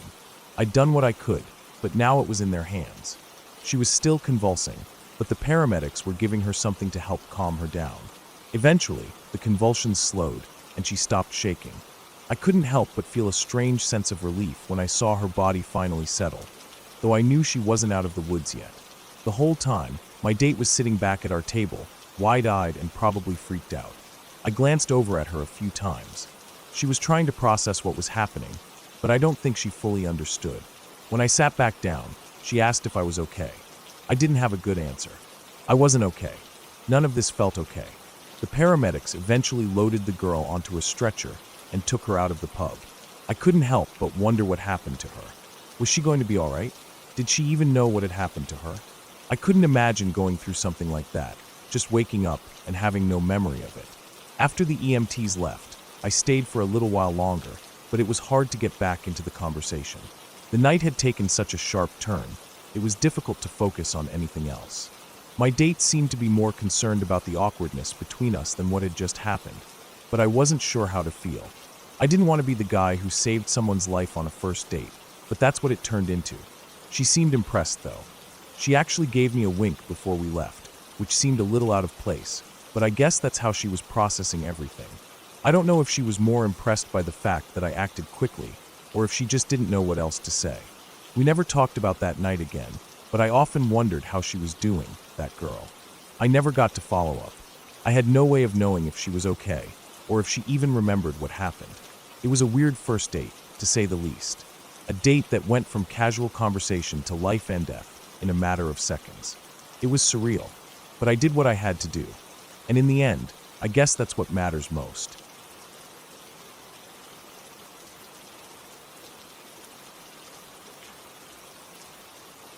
I remember it like it was yesterday, even though it was 2 years ago. It was a day like any other, but with a weird sense of excitement hanging in the air. I'd been hearing about this new thing everyone was talking about. It was supposed to be some incense that would get you high. It wasn't like the regular stuff, apparently. It was supposed to be something more intense, a stronger high. People said it was like nothing else, and the idea of it intrigued me. It wasn't like I was a regular smoker or anything, but I had dabbled here and there, and I'd always been up for trying new things. Maybe it was curiosity, maybe it was just the vibe of the summer, but I figured it couldn't hurt to try. I met up with a guy I knew, someone who had the stuff. He told me it was potent, said it was some strong stuff. I remember he handed it to me, and I didn't really think too much of it. I thought, I've smoked before, how bad could this be? He warned me again, told me not to overdo it, but I shrugged it off. I was being cocky. So I paid him, took the bag, and told myself I'd figure it out on my own. I made my way over to my friend's house later that afternoon. She lived in a quiet little neighborhood, tucked away from everything else. Her place was cozy, the kind of home that smelled like cinnamon and soap. The kind of house where you could always count on finding snacks in the kitchen and a comfortable place to crash. I felt comfortable there, so I didn't mind hanging out. I walked in, greeted my friend, and we exchanged some small talk. We were just hanging out, chatting, and I felt like things were going great. We sat down in the living room for a while, and I pulled out the incense. I didn't even know how to use it properly, so I figured I'd just roll a spliff. I'd smoked before, so I wasn't worried about it. I rolled it carefully, making sure it looked just right, and then I lit it up. Took a deep drag, held it in for a second, and exhaled slowly. It was different, but not that much different. I waited a bit, maybe a little impatiently. I didn't feel anything yet, so I decided to wait a little longer. We went outside after that to sit in the backyard. It was a peaceful evening, and I was still waiting for something to hit me. I took another drag off the spliff. It wasn't that bad, but it wasn't exactly the strong kick I'd been promised either. I waited a few more minutes, and still nothing. My mind started to wander. I convinced myself that I'd been GYPT, that the stuff was all just a scam, that I'd wasted my time. But being me, I wasn't going to back down. If anything, my pride kicked in. I'd smoked it, so I was going to finish it. I smoked the rest of the spliff, not thinking much about it. My friend was still talking, telling me some random story about her day, but I wasn't really paying attention. I was too busy trying to feel something, anything. A buzz, a high something. But nothing came. I didn't feel different at all. I started to think I had just been too cautious, that I wasn't doing it right, so I decided to go inside. Inside, things didn't feel right either. I sat down in the kitchen with my friend while she did the dishes. It was a quiet moment, the sound of water running, dishes clinking. I leaned back in the chair, still expecting to feel the effects. My mind was scattered, and I felt a little uneasy, but I just chalked it up to my own impatience. I could tell my friend was focused on what she was doing, so I sat there, staring out the window, thinking about nothing in particular. I wanted to just enjoy the moment, but it was hard to do that when I felt like something wasn't quite right. Then her dad walked in. He was an imposing figure, the kind of guy who had a presence about him, even when he wasn't saying anything. He stood there for a second, just staring at me, his eyes cold and steady. There was a silence in the air, thick and heavy, and I felt my stomach drop. I didn't know what it was, but something in the way he looked at me made my heart skip a beat. It wasn't like he was angry at first, just curious. Then he asked me something that completely threw me off guard. "Did you get my daughter high?" The question hit me like a punch in the gut. It didn't make sense. I was so confused that I didn't even know how to answer at first. I shook my head, stammering out a quick, No, the words barely made it out before he moved. Before I even had a chance to react, he was charging at me. The room seemed to freeze for a split second, and then he was upon me. He wasn't just walking, he was running at me full force. The chair I was sitting in squeaked loudly as I tried to push myself back, but it was too late. His fist was already swinging toward me. I barely managed to lean back in time. I felt the air rush by my face as his punch missed by inches, and I nearly fell out of the chair in the process. Without thinking, I scrambled to my feet. I bolted for the door, but my foot caught on the edge of the chair, making me stumble. I saw the sliding glass door next to me, and I knew I had to make it out. I had to get away from this situation. My heart was pounding in my chest as I reached for the door handle, throwing myself toward the opening. But before I could make it through, I felt it. His foot slammed into the door, blocking me from getting through. I gasped as the pain shot up my leg from where his foot had hit me. But I wasn't stopping. I pushed harder, managing to slip my foot out just enough to slip through the gap. I ran. My legs burned with the effort, and I could hear his voice behind me, but I didn't dare look back. I knew I had to keep going. I reached the fence, jumping over it with as much force as I could. The world around me blurred as I ran, each step more frantic than the last. I had no idea where I was going, just that I couldn't stop. The adrenaline was kicking in, and I pushed through the pain in my legs, the fear of what might be behind me, everything. I couldn't stop. Suddenly, I found myself sitting back down in that same chair. The kitchen was still, and the sound of my friend doing the dishes was all I could hear. My heart was still racing, and my mind was spinning, trying to piece together what had just happened. I looked around, confused. It was like I had traveled back in time. How was I sitting here again? I had just been running for my life. I hadn't imagined that. Had I? I felt the sweat on my brow, and the shaking in my hands was impossible to ignore. I stood up shakily and told my friend I needed to lay down. She looked at me with a puzzled expression, but didn't say anything. I walked slowly to the couch and grabbed a pillow, clutching it to my chest.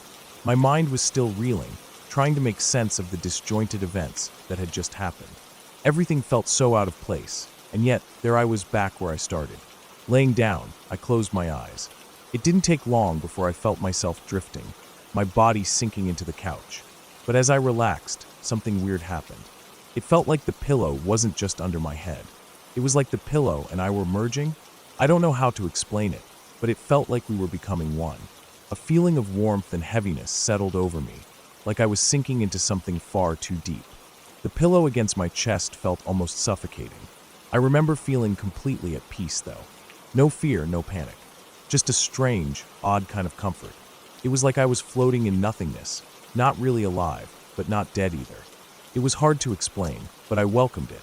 It was like I was surrendering to it, whatever it was.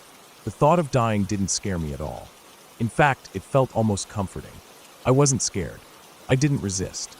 I just let myself drift. When I woke up hours later, I felt like I had been through some kind of a war with my own mind. I was disoriented and shaken, but the memory of the night was clear, too clear. My body was sore, my head pounding. I could feel the remnants of what I'd just gone through. The incense, the feeling of death creeping in, the terror, the confusion. I couldn't believe I had let myself get caught up in it. That stuff, whatever it was, had nearly broken me.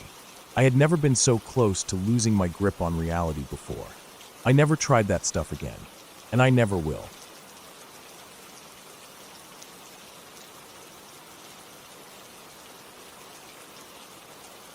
It was around 5 a.m. on a summer morning when it all happened. The kind of morning where the sky is still too dark for sunrise, and everything feels like it's stuck in a kind of eerie in-between state. I'd been up all night, the glow of my computer screen the only thing keeping me company as I played video games and scrolled aimlessly through the internet.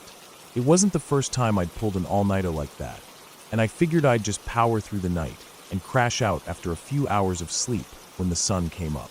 I knew my mom hated it when I stayed up too late. She'd usually knock on my door around 10 p.m., giving me that long, disapproving look she always gave whenever I was glued to my screen. But this time, I was already in bed, the blankets up to my chin, pretending to be asleep. I don't know why I felt the need to lie about it. Maybe I didn't want to hear the lecture, or maybe I just wanted a little peace. But as I lay there, still and silent, the floor creaked upstairs. That sound was so familiar, my mom's slow, deliberate footsteps coming toward my room. I didn't move, not even a muscle, and kept my eyes barely open, just enough to see her silhouette in the hallway. She walked right past my bed, and I could hear the sound of her hand grasping the doorknob to the next room. My heart skipped a beat as I realized she was opening that door, the one that led into the small room at the end of the hall where we kept some old furniture and things we didn't use much. My mom never went in there. I mean, she'd only go in if she was cleaning or maybe storing something, but never for any other reason. The sound of the door creaking open echoed in the silence of the house, and I could hear the soft click as it closed behind her. It felt wrong, though. I'd never heard her go in there at this hour before, and I found myself wondering why. I waited, trying to hear any sounds coming from that room, but nothing. For a long 5 minutes, there was just silence. It wasn't like her to go in and stay in a room like that. My mind started to race, thinking maybe she was just doing something weird, maybe moving stuff around or just being random. But no, this was different. Curiosity ate at me. I needed to know what was going on, why she was in there so long, why she hadn't left. So I decided to get up. I knew I wasn't supposed to, but my mind wouldn't let me rest. I threw the covers off me quietly, not wanting to make any noise, and tiptoed to the door. My hand hesitated on the doorknob, feeling the cold metal beneath my fingers. I don't know why I was so nervous. It wasn't like it was the first time I'd walked into that room. It was just something felt off. I opened the door slowly, the hinges creaking in protest. I stepped inside, the dim light from the hallway filtering in just enough to make out the shapes in the room. At first, I thought I must have been mistaken. There was no sign of my mom. The room was empty, completely empty. I stood there, frozen in the doorway, trying to process what I was seeing. The air felt colder in there, and everything about it felt wrong. I glanced around, looking for any clue that could explain what had just happened. The bed was undisturbed, the furniture in its usual spots. But there was something strange about the air, like something had shifted, like a presence had been there, but now it was gone. I could still hear the sound of her walking in my head, her steps so clear, so distinct. She'd opened the door. She had to have. I could picture it clearly, the way her body had moved, the way the door had clicked shut. But now there was nothing. It was like it never happened. I swallowed hard, trying to shake the feeling of dread creeping over me. My stomach churned with discomfort, and I could feel my pulse quicken. Something wasn't right. I took a few more steps into the room, but my eyes couldn't focus. I wasn't sure what I was looking for, or why I felt so unsettled. Everything in this room was just still, too still. I turned my head toward the closet, half expecting it to be open, half expecting to see something out of place. But no, everything was normal, or at least as normal as it could be. I stepped back out into the hallway, closing the door behind me as quietly as I could. But even as I stood there, I felt like I was missing something. I knew something had happened. I couldn't shake the image of her walking into that room, couldn't get the sound of the door shutting out of my head. There was a small, nagging voice in the back of my mind telling me I had imagined it, that maybe I'd just been half asleep and dreamed the whole thing. But I knew better than that. I'd been awake, and I had seen what I saw. I tried to shake it off, crawl back into bed and forget about it, but the unease stayed with me. Every time I closed my eyes, I could hear those footsteps, and I could see that door opening. My mind wouldn't let me relax, wouldn't let me sleep. Even when I did finally manage to fall asleep, I woke up again, my heart pounding in my chest, drenched in sweat, convinced that something was wrong with that room. Over the next few days, I tried to ignore the creeping feeling whenever I walked past that door. I couldn't look at it the same way again. I kept thinking about what happened, but I didn't dare ask my mom about it. I didn't want to hear her laugh it off or brush it aside. I wasn't crazy. I knew what I saw. I wasn't imagining things. But nobody else would understand. They'd think I was just paranoid or tired, maybe a little too deep into my thoughts. The house still felt like it was holding a secret after that, a quiet tension that hung in the air. I started getting more anxious at night, glancing over my shoulder whenever I passed that door, half expecting to see something move. But nothing ever did. It was just an empty room, like it always had been. Nothing had changed, but somehow, everything felt different. I couldn't shake the feeling that something had been there, something had gone into that room, and then vanished. Eventually, I told myself to let it go. I didn't want to spend the rest of my life being scared of a room in my own house. But it wasn't just the room. It was the way my mind had tricked me. It was the way I had been so sure of something, only for that certainty to slip away in the blink of an eye. That's what still got to me. The idea that my mind could play such tricks, that my own perception could betray me in such a chilling way. I still don't know what happened that night. Maybe I imagined it all. Maybe I was just tired, my mind playing tricks on me. But sometimes, late at night when the house is too quiet and the air feels too still, I can't help but remember. And I can't help but wonder if something really had been in that room, something that I just couldn't see. And I can't help but wonder if it's still there waiting. It's been years, and I still don't go near that room at night. I don't know why, but every time I pass by, I feel that same sick feeling in my stomach. A small part of me wants to go back in, to check again, to see if it's all just in my head. But another part of me knows that whatever happened that night, whatever I saw or thought I saw, is better left unexplored. Because some things, once you start looking too closely, never really leave you.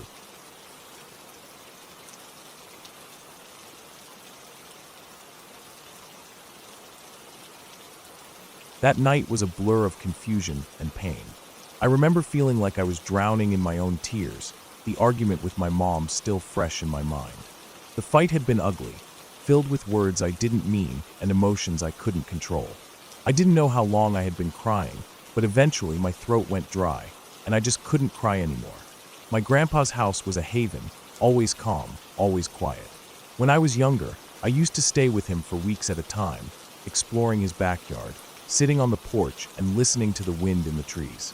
It was peaceful, but tonight it felt different. I sat on his old, worn-out couch, my face buried in my hands as he sat next to me, rubbing my back in silence. I could feel the weight of the world pressing down on me. Everything was falling apart, and I didn't know how to fix it. My grandpa said nothing at first, just let me cry it all out, like he knew that sometimes no words were needed. Finally, after what felt like hours, he spoke. "Go on up to bed now, kiddo. You need some rest," he said, his voice rough but kind. I nodded and stood up, the exhaustion in my legs feeling like I had just run a marathon. I was still dizzy from the tears, and the migraine that had started earlier now felt like someone was hammering my skull. I managed to make my way up the stairs, each step slow and deliberate. When I reached my room, I collapsed onto the bed, hoping that sleep would take me away from the mess in my mind. But it didn't come easy. My head throbbed, and the pillow felt too soft, almost like it was suffocating me. I kept shifting, trying to get comfortable, but the pain wouldn't go away. Finally, I succumbed to exhaustion, my body finally giving up and pulling me into a deep sleep. I don't know how much time passed. It could have been minutes, hours, or maybe just a few seconds. But something woke me up. I opened my eyes, feeling disoriented. The room was darker than I remembered, almost completely black. My mind struggled to process what was happening. I could still hear the faint hum of the house's old refrigerator from downstairs, but everything else felt like it was swallowed by the darkness. My room was small, the walls covered in old posters from when I was younger, but they seemed to fade away in the thick blackness. I turned my head toward the window, but there was no light coming through anymore. Just thick, heavy darkness that didn't feel like it belonged. I didn't understand what was happening. I tried to move, to push myself up, but my body felt heavy, like I was stuck in some sort of dream. I reached for the lamp next to my bed, hoping the familiar light would give me some comfort. But when I twisted the knob, nothing happened. The knob just kept spinning, over and over, like it was broken. A chill ran down my spine. I wasn't sure if it was the cold, or the fear creeping up on me. I could feel something. Something wasn't right. It wasn't just the darkness, but something in the air. The room felt too still, too quiet. My heart started pounding faster, my breath quickening. It was like there was something watching me. I sat up, scanning the room. I looked at the door, the small sliver of light from the hallway creeping under it. I thought I could hear something, a faint movement, like something was shifting just out of sight. My fingers twitched, and I reached for the door, but before I could move, I felt a sensation that made my blood run cold. There was something on the floor. It wasn't a sound, but the feeling of something moving, slithering, creeping across the hardwood floor. I froze. I couldn't move. My body felt paralyzed with fear, the kind of fear that sinks into your bones and makes you feel like you're about to break. Then I heard it, a faint noise, almost like a scraping sound, coming from underneath the bed. My breath caught in my throat, and I tried to scream, but all that came out was a weak whimper. I wanted to call for my grandpa, but my voice was so faint, so distant, it didn't feel real. The scraping sound got louder, like something was shifting beneath the bed, moving closer, getting closer to me. My heart was pounding so hard in my chest that I thought it might burst. I couldn't think, couldn't breathe. The darkness pressed in on me like it was alive, suffocating me from all sides. I had to get out of there. I had to run. My legs felt weak, like they couldn't support me, but I forced myself to jump out of bed. I needed to get away, to get to the door, to get out of that room. My feet hit the cold hardwood floor, and I sprinted for the door, my mind focused solely on getting out. I reached for the knob, and for a moment, I thought I was free. But when I tried to turn it, it wouldn't budge. It was locked. I pulled on the knob with all my strength, desperation flooding through me. "Grandpa!" I screamed, my voice hoarse, but nothing came. The darkness pressed in closer, colder now, the air thick with an unexplainable tension. I kicked the door with all my might, banging on it with my fists, my heart racing faster than ever before. But the door didn't open. I could feel it now. It was right behind me.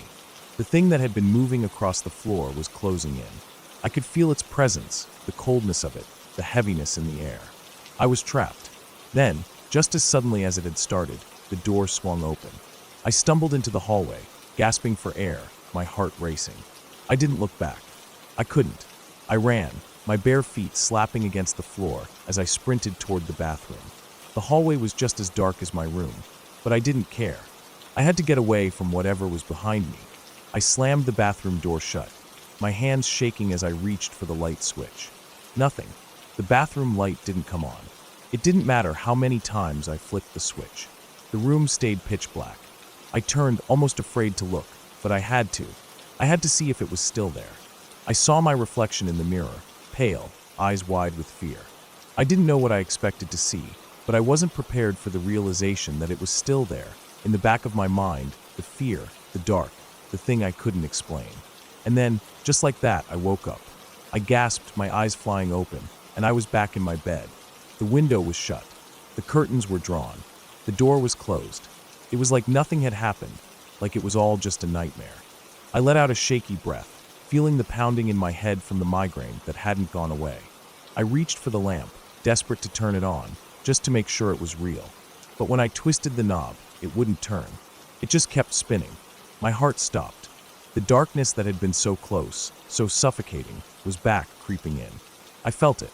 The same fear. The same dread. I don't know if it was real, or if I had just dreamed it. But I couldn't shake the feeling that something was still out there, watching, waiting, just beyond the edge of my awareness.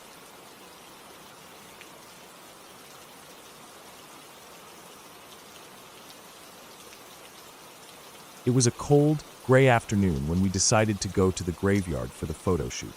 The clouds hung low in the sky, and there was a slight chill in the air, though nothing too unbearable.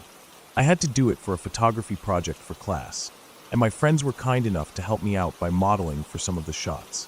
We'd been planning this shoot for weeks, trying to get the perfect balance of eerie and beautiful, and what better place than a graveyard to make the photos look both haunting and serene. We arrived at the cemetery, an old place tucked away at the edge of town. It wasn't particularly famous, but it had a certain charm. Lots of ancient headstones, some weathered so badly by time that the inscriptions were nearly impossible to read. We parked by the gate, and the air smelled faintly of moss and earth, which seemed oddly fitting for the occasion. I had the idea of getting some shots with my friends standing by the graves, a few close-ups, and a couple of dramatic angles to get the shadows just right. At first, everything was just like any other shoot. We were laughing, setting up, moving around between the rows of headstones. My friends joked about how spooky the place felt, but no one was really scared. I had always found graveyards peaceful in a way, a place for quiet reflection. It wasn't until I got my camera set up and asked Rachel to do something specific that things started to get weird. I turned to Rachel, one of my closest friends, and asked her to try to look like she was crying for a shot. I wanted to capture a raw, emotional moment, and she was always good at giving me exactly what I needed for photos. She agreed, rolling her eyes but smiling, pretending to sob for me. I looked at my camera, adjusting the settings as I tried to find the perfect angle. When I lifted the camera to my eye, I was shocked. Rachel wasn't faking it anymore. Her face had turned pale, and there were real tears streaming down her cheeks. She was sobbing, her body shaking. I lowered my camera for a second, concerned. "Rachel," I called, but she didn't seem to hear me. She was so focused, her eyes glazed as though she was in a trance. Her sobs sounded genuine, too genuine, and the sound made my stomach twist. I quickly snapped a few pictures, capturing the raw emotion. It was an amazing shot, but at the same time, it felt wrong. Something was off. I adjusted my camera, trying to get her in the perfect frame, but then I noticed where she was looking, directly at a large family grave, one that stood out among the others. The headstone was big and ornate, the names etched deeply into the stone. As I zoomed in with the camera, I saw something that froze me completely. The names on the grave were her family's names. Her father's, her mother's, even her sister and brother, all of them right there. The names weren't just similar, they were exact. The last names matched perfectly, and the first names were so familiar they were unmistakable. My heart skipped a beat, and I felt a cold shiver run down my spine. Rachel's family lived in another state, and as far as I knew, they were alive and well. The realization hit me like a punch to the gut. How could this grave have the exact same names as her family? How could this even happen? I felt a pit form in my stomach as I looked from the grave to Rachel, who was still crying uncontrollably, her gaze fixed on the stone. I stepped closer to her, my voice faltering. "Rachel, what's going on?" She didn't respond, and for a moment, I wondered if she even heard me. The only sound was the soft, rhythmic sobs escaping from her lips. I felt a knot tighten in my chest, the weight of the moment pressing down on me. There had to be an explanation, right? Maybe there was another family with the same last name in the area. Maybe it was all a coincidence, an unsettling one, but just a coincidence nonetheless. But something in my gut told me that wasn't the case. This was too specific, too eerie. I called out again, louder this time, and this seemed to snap her out of whatever trance she was in. She blinked, looking up at me with a confused expression, wiping her eyes. "What?" she asked, her voice thick with tears. "Are you okay?" I was still trying to make sense of it, but I didn't want to freak her out. "Yeah, I'm fine," I said quickly, though my voice didn't sound convinced. I motioned for her to follow me. "Come on, let's take a break. You look like you need it." She nodded and wiped her face with the back of her hand.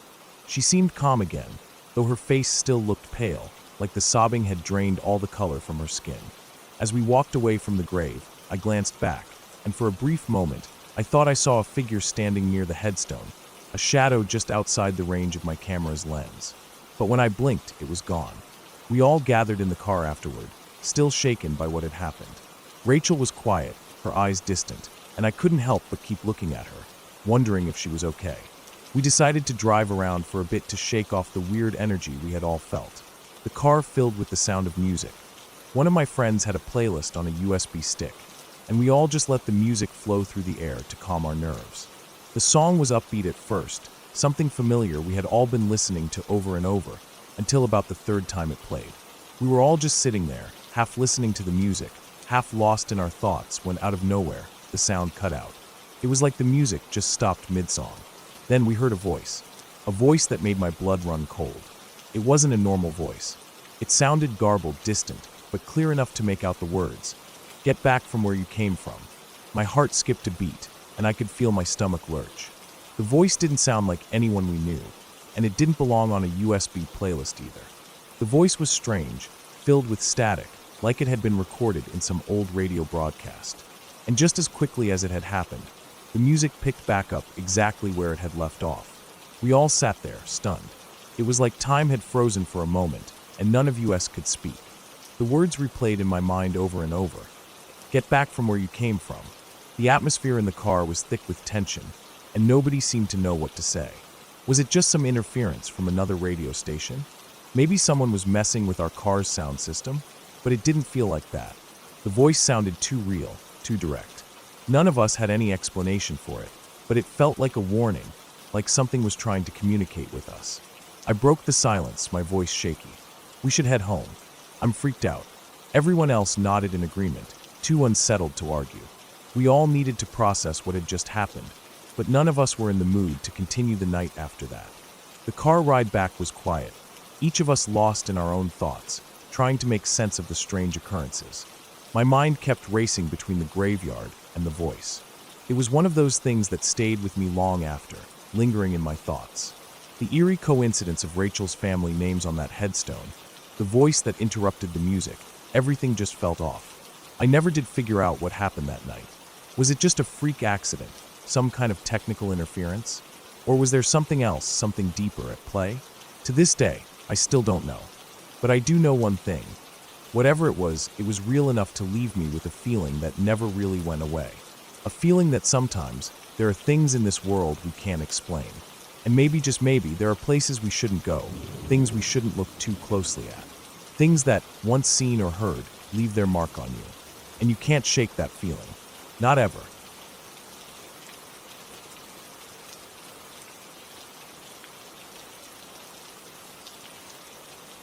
It was a cold, clear night in February of 1989 when I saw something that would stay with me for the rest of my life. The small town of Biscay, Minnesota, sat silent under a starry sky, its streets empty, the only light coming from the dim glow of sodium vapor streetlights.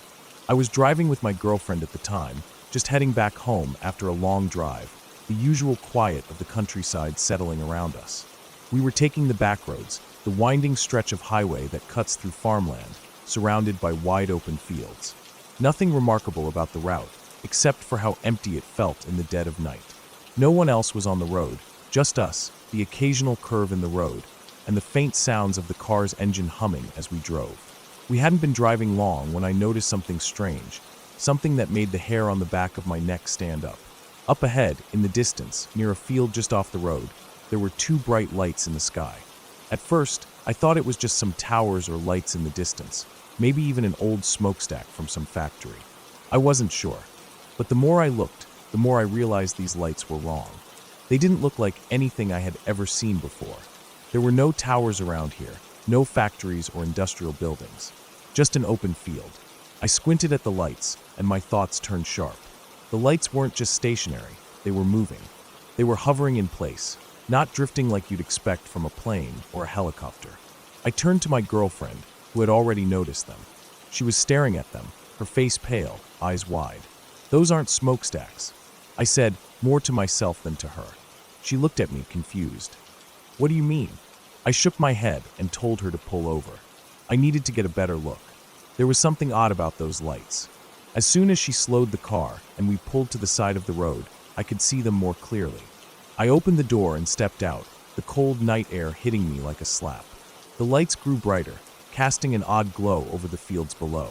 They were a deep red and green, like wingtip navigation lights you'd see on a plane, but there was no sound. It didn't feel like an aircraft at all. I stepped forward, trying to make sense of it. My girlfriend stayed in the car, wide-eyed and tense, but I had to know what this was. The lights slowly began to shift. They weren't completely still. There was a very slow forward movement, but they didn't move like anything I'd seen before. The way they hovered so smoothly, almost effortlessly, was strange. Helicopters have a distinct sound when they hover, the chopping noise of the blades. Jets make a roar. But these things, nothing. They didn't make a sound. My heart started racing. I looked up at the lights, trying to catch details. The aircraft was large, no mistaking that. But it wasn't sleek like most planes you see in the sky. The design was odd. It was bulky, almost truck-like. It wasn't smooth and aerodynamic like a jet. It looked rough, with angular shapes that didn't quite fit any conventional design. I couldn't figure it out. It seemed too solid, too rigid. I could make out two distinct lights shining from the back of the wing, facing straight down. Yellowish white, like spotlights, illuminating the ground below. Behind these lights, just before the fuselage of the aircraft, I could make out what looked like recessed landing gear. At least, that's what I assumed it was. There was a rotating red beacon on the underside of the aircraft, near the nose. It was hard to get a clear view of the tail section because of the angle, but I could see that it had downward-canted tailplanes, which tapered off into what looked like conical tips. It looked unlike anything I had ever seen. I waved at them, not sure why I did it. Maybe I was just trying to get their attention, or maybe it was just an instinct. Almost immediately after, I heard their engines spool up. A sound, faint but still present, like a hum that was slowly growing louder. The aircraft started to move, slowly at first, but then faster, almost like they were testing their speed. They shifted course, veering southward, then southeast. It wasn't a rapid movement, but they were moving much quicker than I expected. I rushed back to the car, heart pounding. I told my girlfriend to start the engine and follow them. She was terrified, thinking they were UFOs, but I wasn't so sure. I didn't know what it was, but it wasn't anything I could easily explain away. We followed them for a while, keeping a fair distance, but even with the car moving at a decent speed, the aircraft quickly pulled away from us. No matter how fast we drove, it seemed like they could leave us in the dust at any time. They didn't speed up dramatically, but they definitely pulled ahead with ease. We drove for miles, the lights of the aircraft growing smaller and smaller in the distance, until they were barely visible. Finally, they vanished from sight entirely. It was as if they had simply disappeared into the night. I couldn't shake the feeling of unease that lingered after they were gone. What the hell had I just seen? I had never seen anything like that in all my years of looking up at the sky. My first thought was that it had to be some sort of military prototype, something classified, but I couldn't know for sure. There wasn't any way to prove it, and the more I thought about it, the more surreal it felt. The next day, I couldn't get the sighting out of my head. I went to work and tried to go about my day like everything was normal, but it wasn't. The image of those two silent, hovering aircraft haunted me. I spoke to my neighbor, an older guy who had been a pilot for Northwest Airlines for years, hoping he might have some insight. He told me that while there wasn't anything specifically unusual about Biscay, the area was sometimes used as a transit corridor for aircraft traveling across the country. That didn't explain what I had seen, though. These things weren't like any regular plane or helicopter. A few days later, I managed to reach out to a contact who had some connections in aviation circles. Through them, my sighting reached Jim Goodall, a noted aviation author who followed black projects and military aviation. According to Jim, tests of prototype stealthy VTOL, vertical takeoff and landing, aircraft were ongoing in parts of the Midwest and Michigan, and the design I had seen could have been one of those prototypes. It made sense, in a way, but it also didn't. The aircraft had been too quiet, too unusual. Whatever they weren't like anything anyone outside of certain circles was supposed to know about. The more I thought about it, the more I began to believe that whatever I saw that night was part of something bigger, something far beyond my understanding. Maybe it had been a test, a prototype that never went into production. Or maybe it was something that was kept under wraps, something hidden from the public eye. Either way, I was left with more questions than answers. What if I had stumbled across something classified? Something that was never meant to be seen by anyone, let alone a random guy on a lonely stretch of road in Minnesota? Time passed, but I couldn't forget that night. It wasn't the kind of thing you just brush off. Years later, I tried to search for any mention of similar sightings or aircraft designs, but everything I found only led to more dead ends. There was no confirmation, no clear explanation. I didn't hear anything more about it, but in the back of my mind, I couldn't shake the thought that I had seen something that no one else had, something that had been hidden from the public. The question remained, was it part of a black project, a failed prototype, or was it something else entirely? Now looking back, I know I was lucky to have witnessed that. It was a glimpse into something unknown, something that we're not supposed to see. But after all these years, I still don't have any answers. I may never know what those aircraft were, or why they were in that field that night.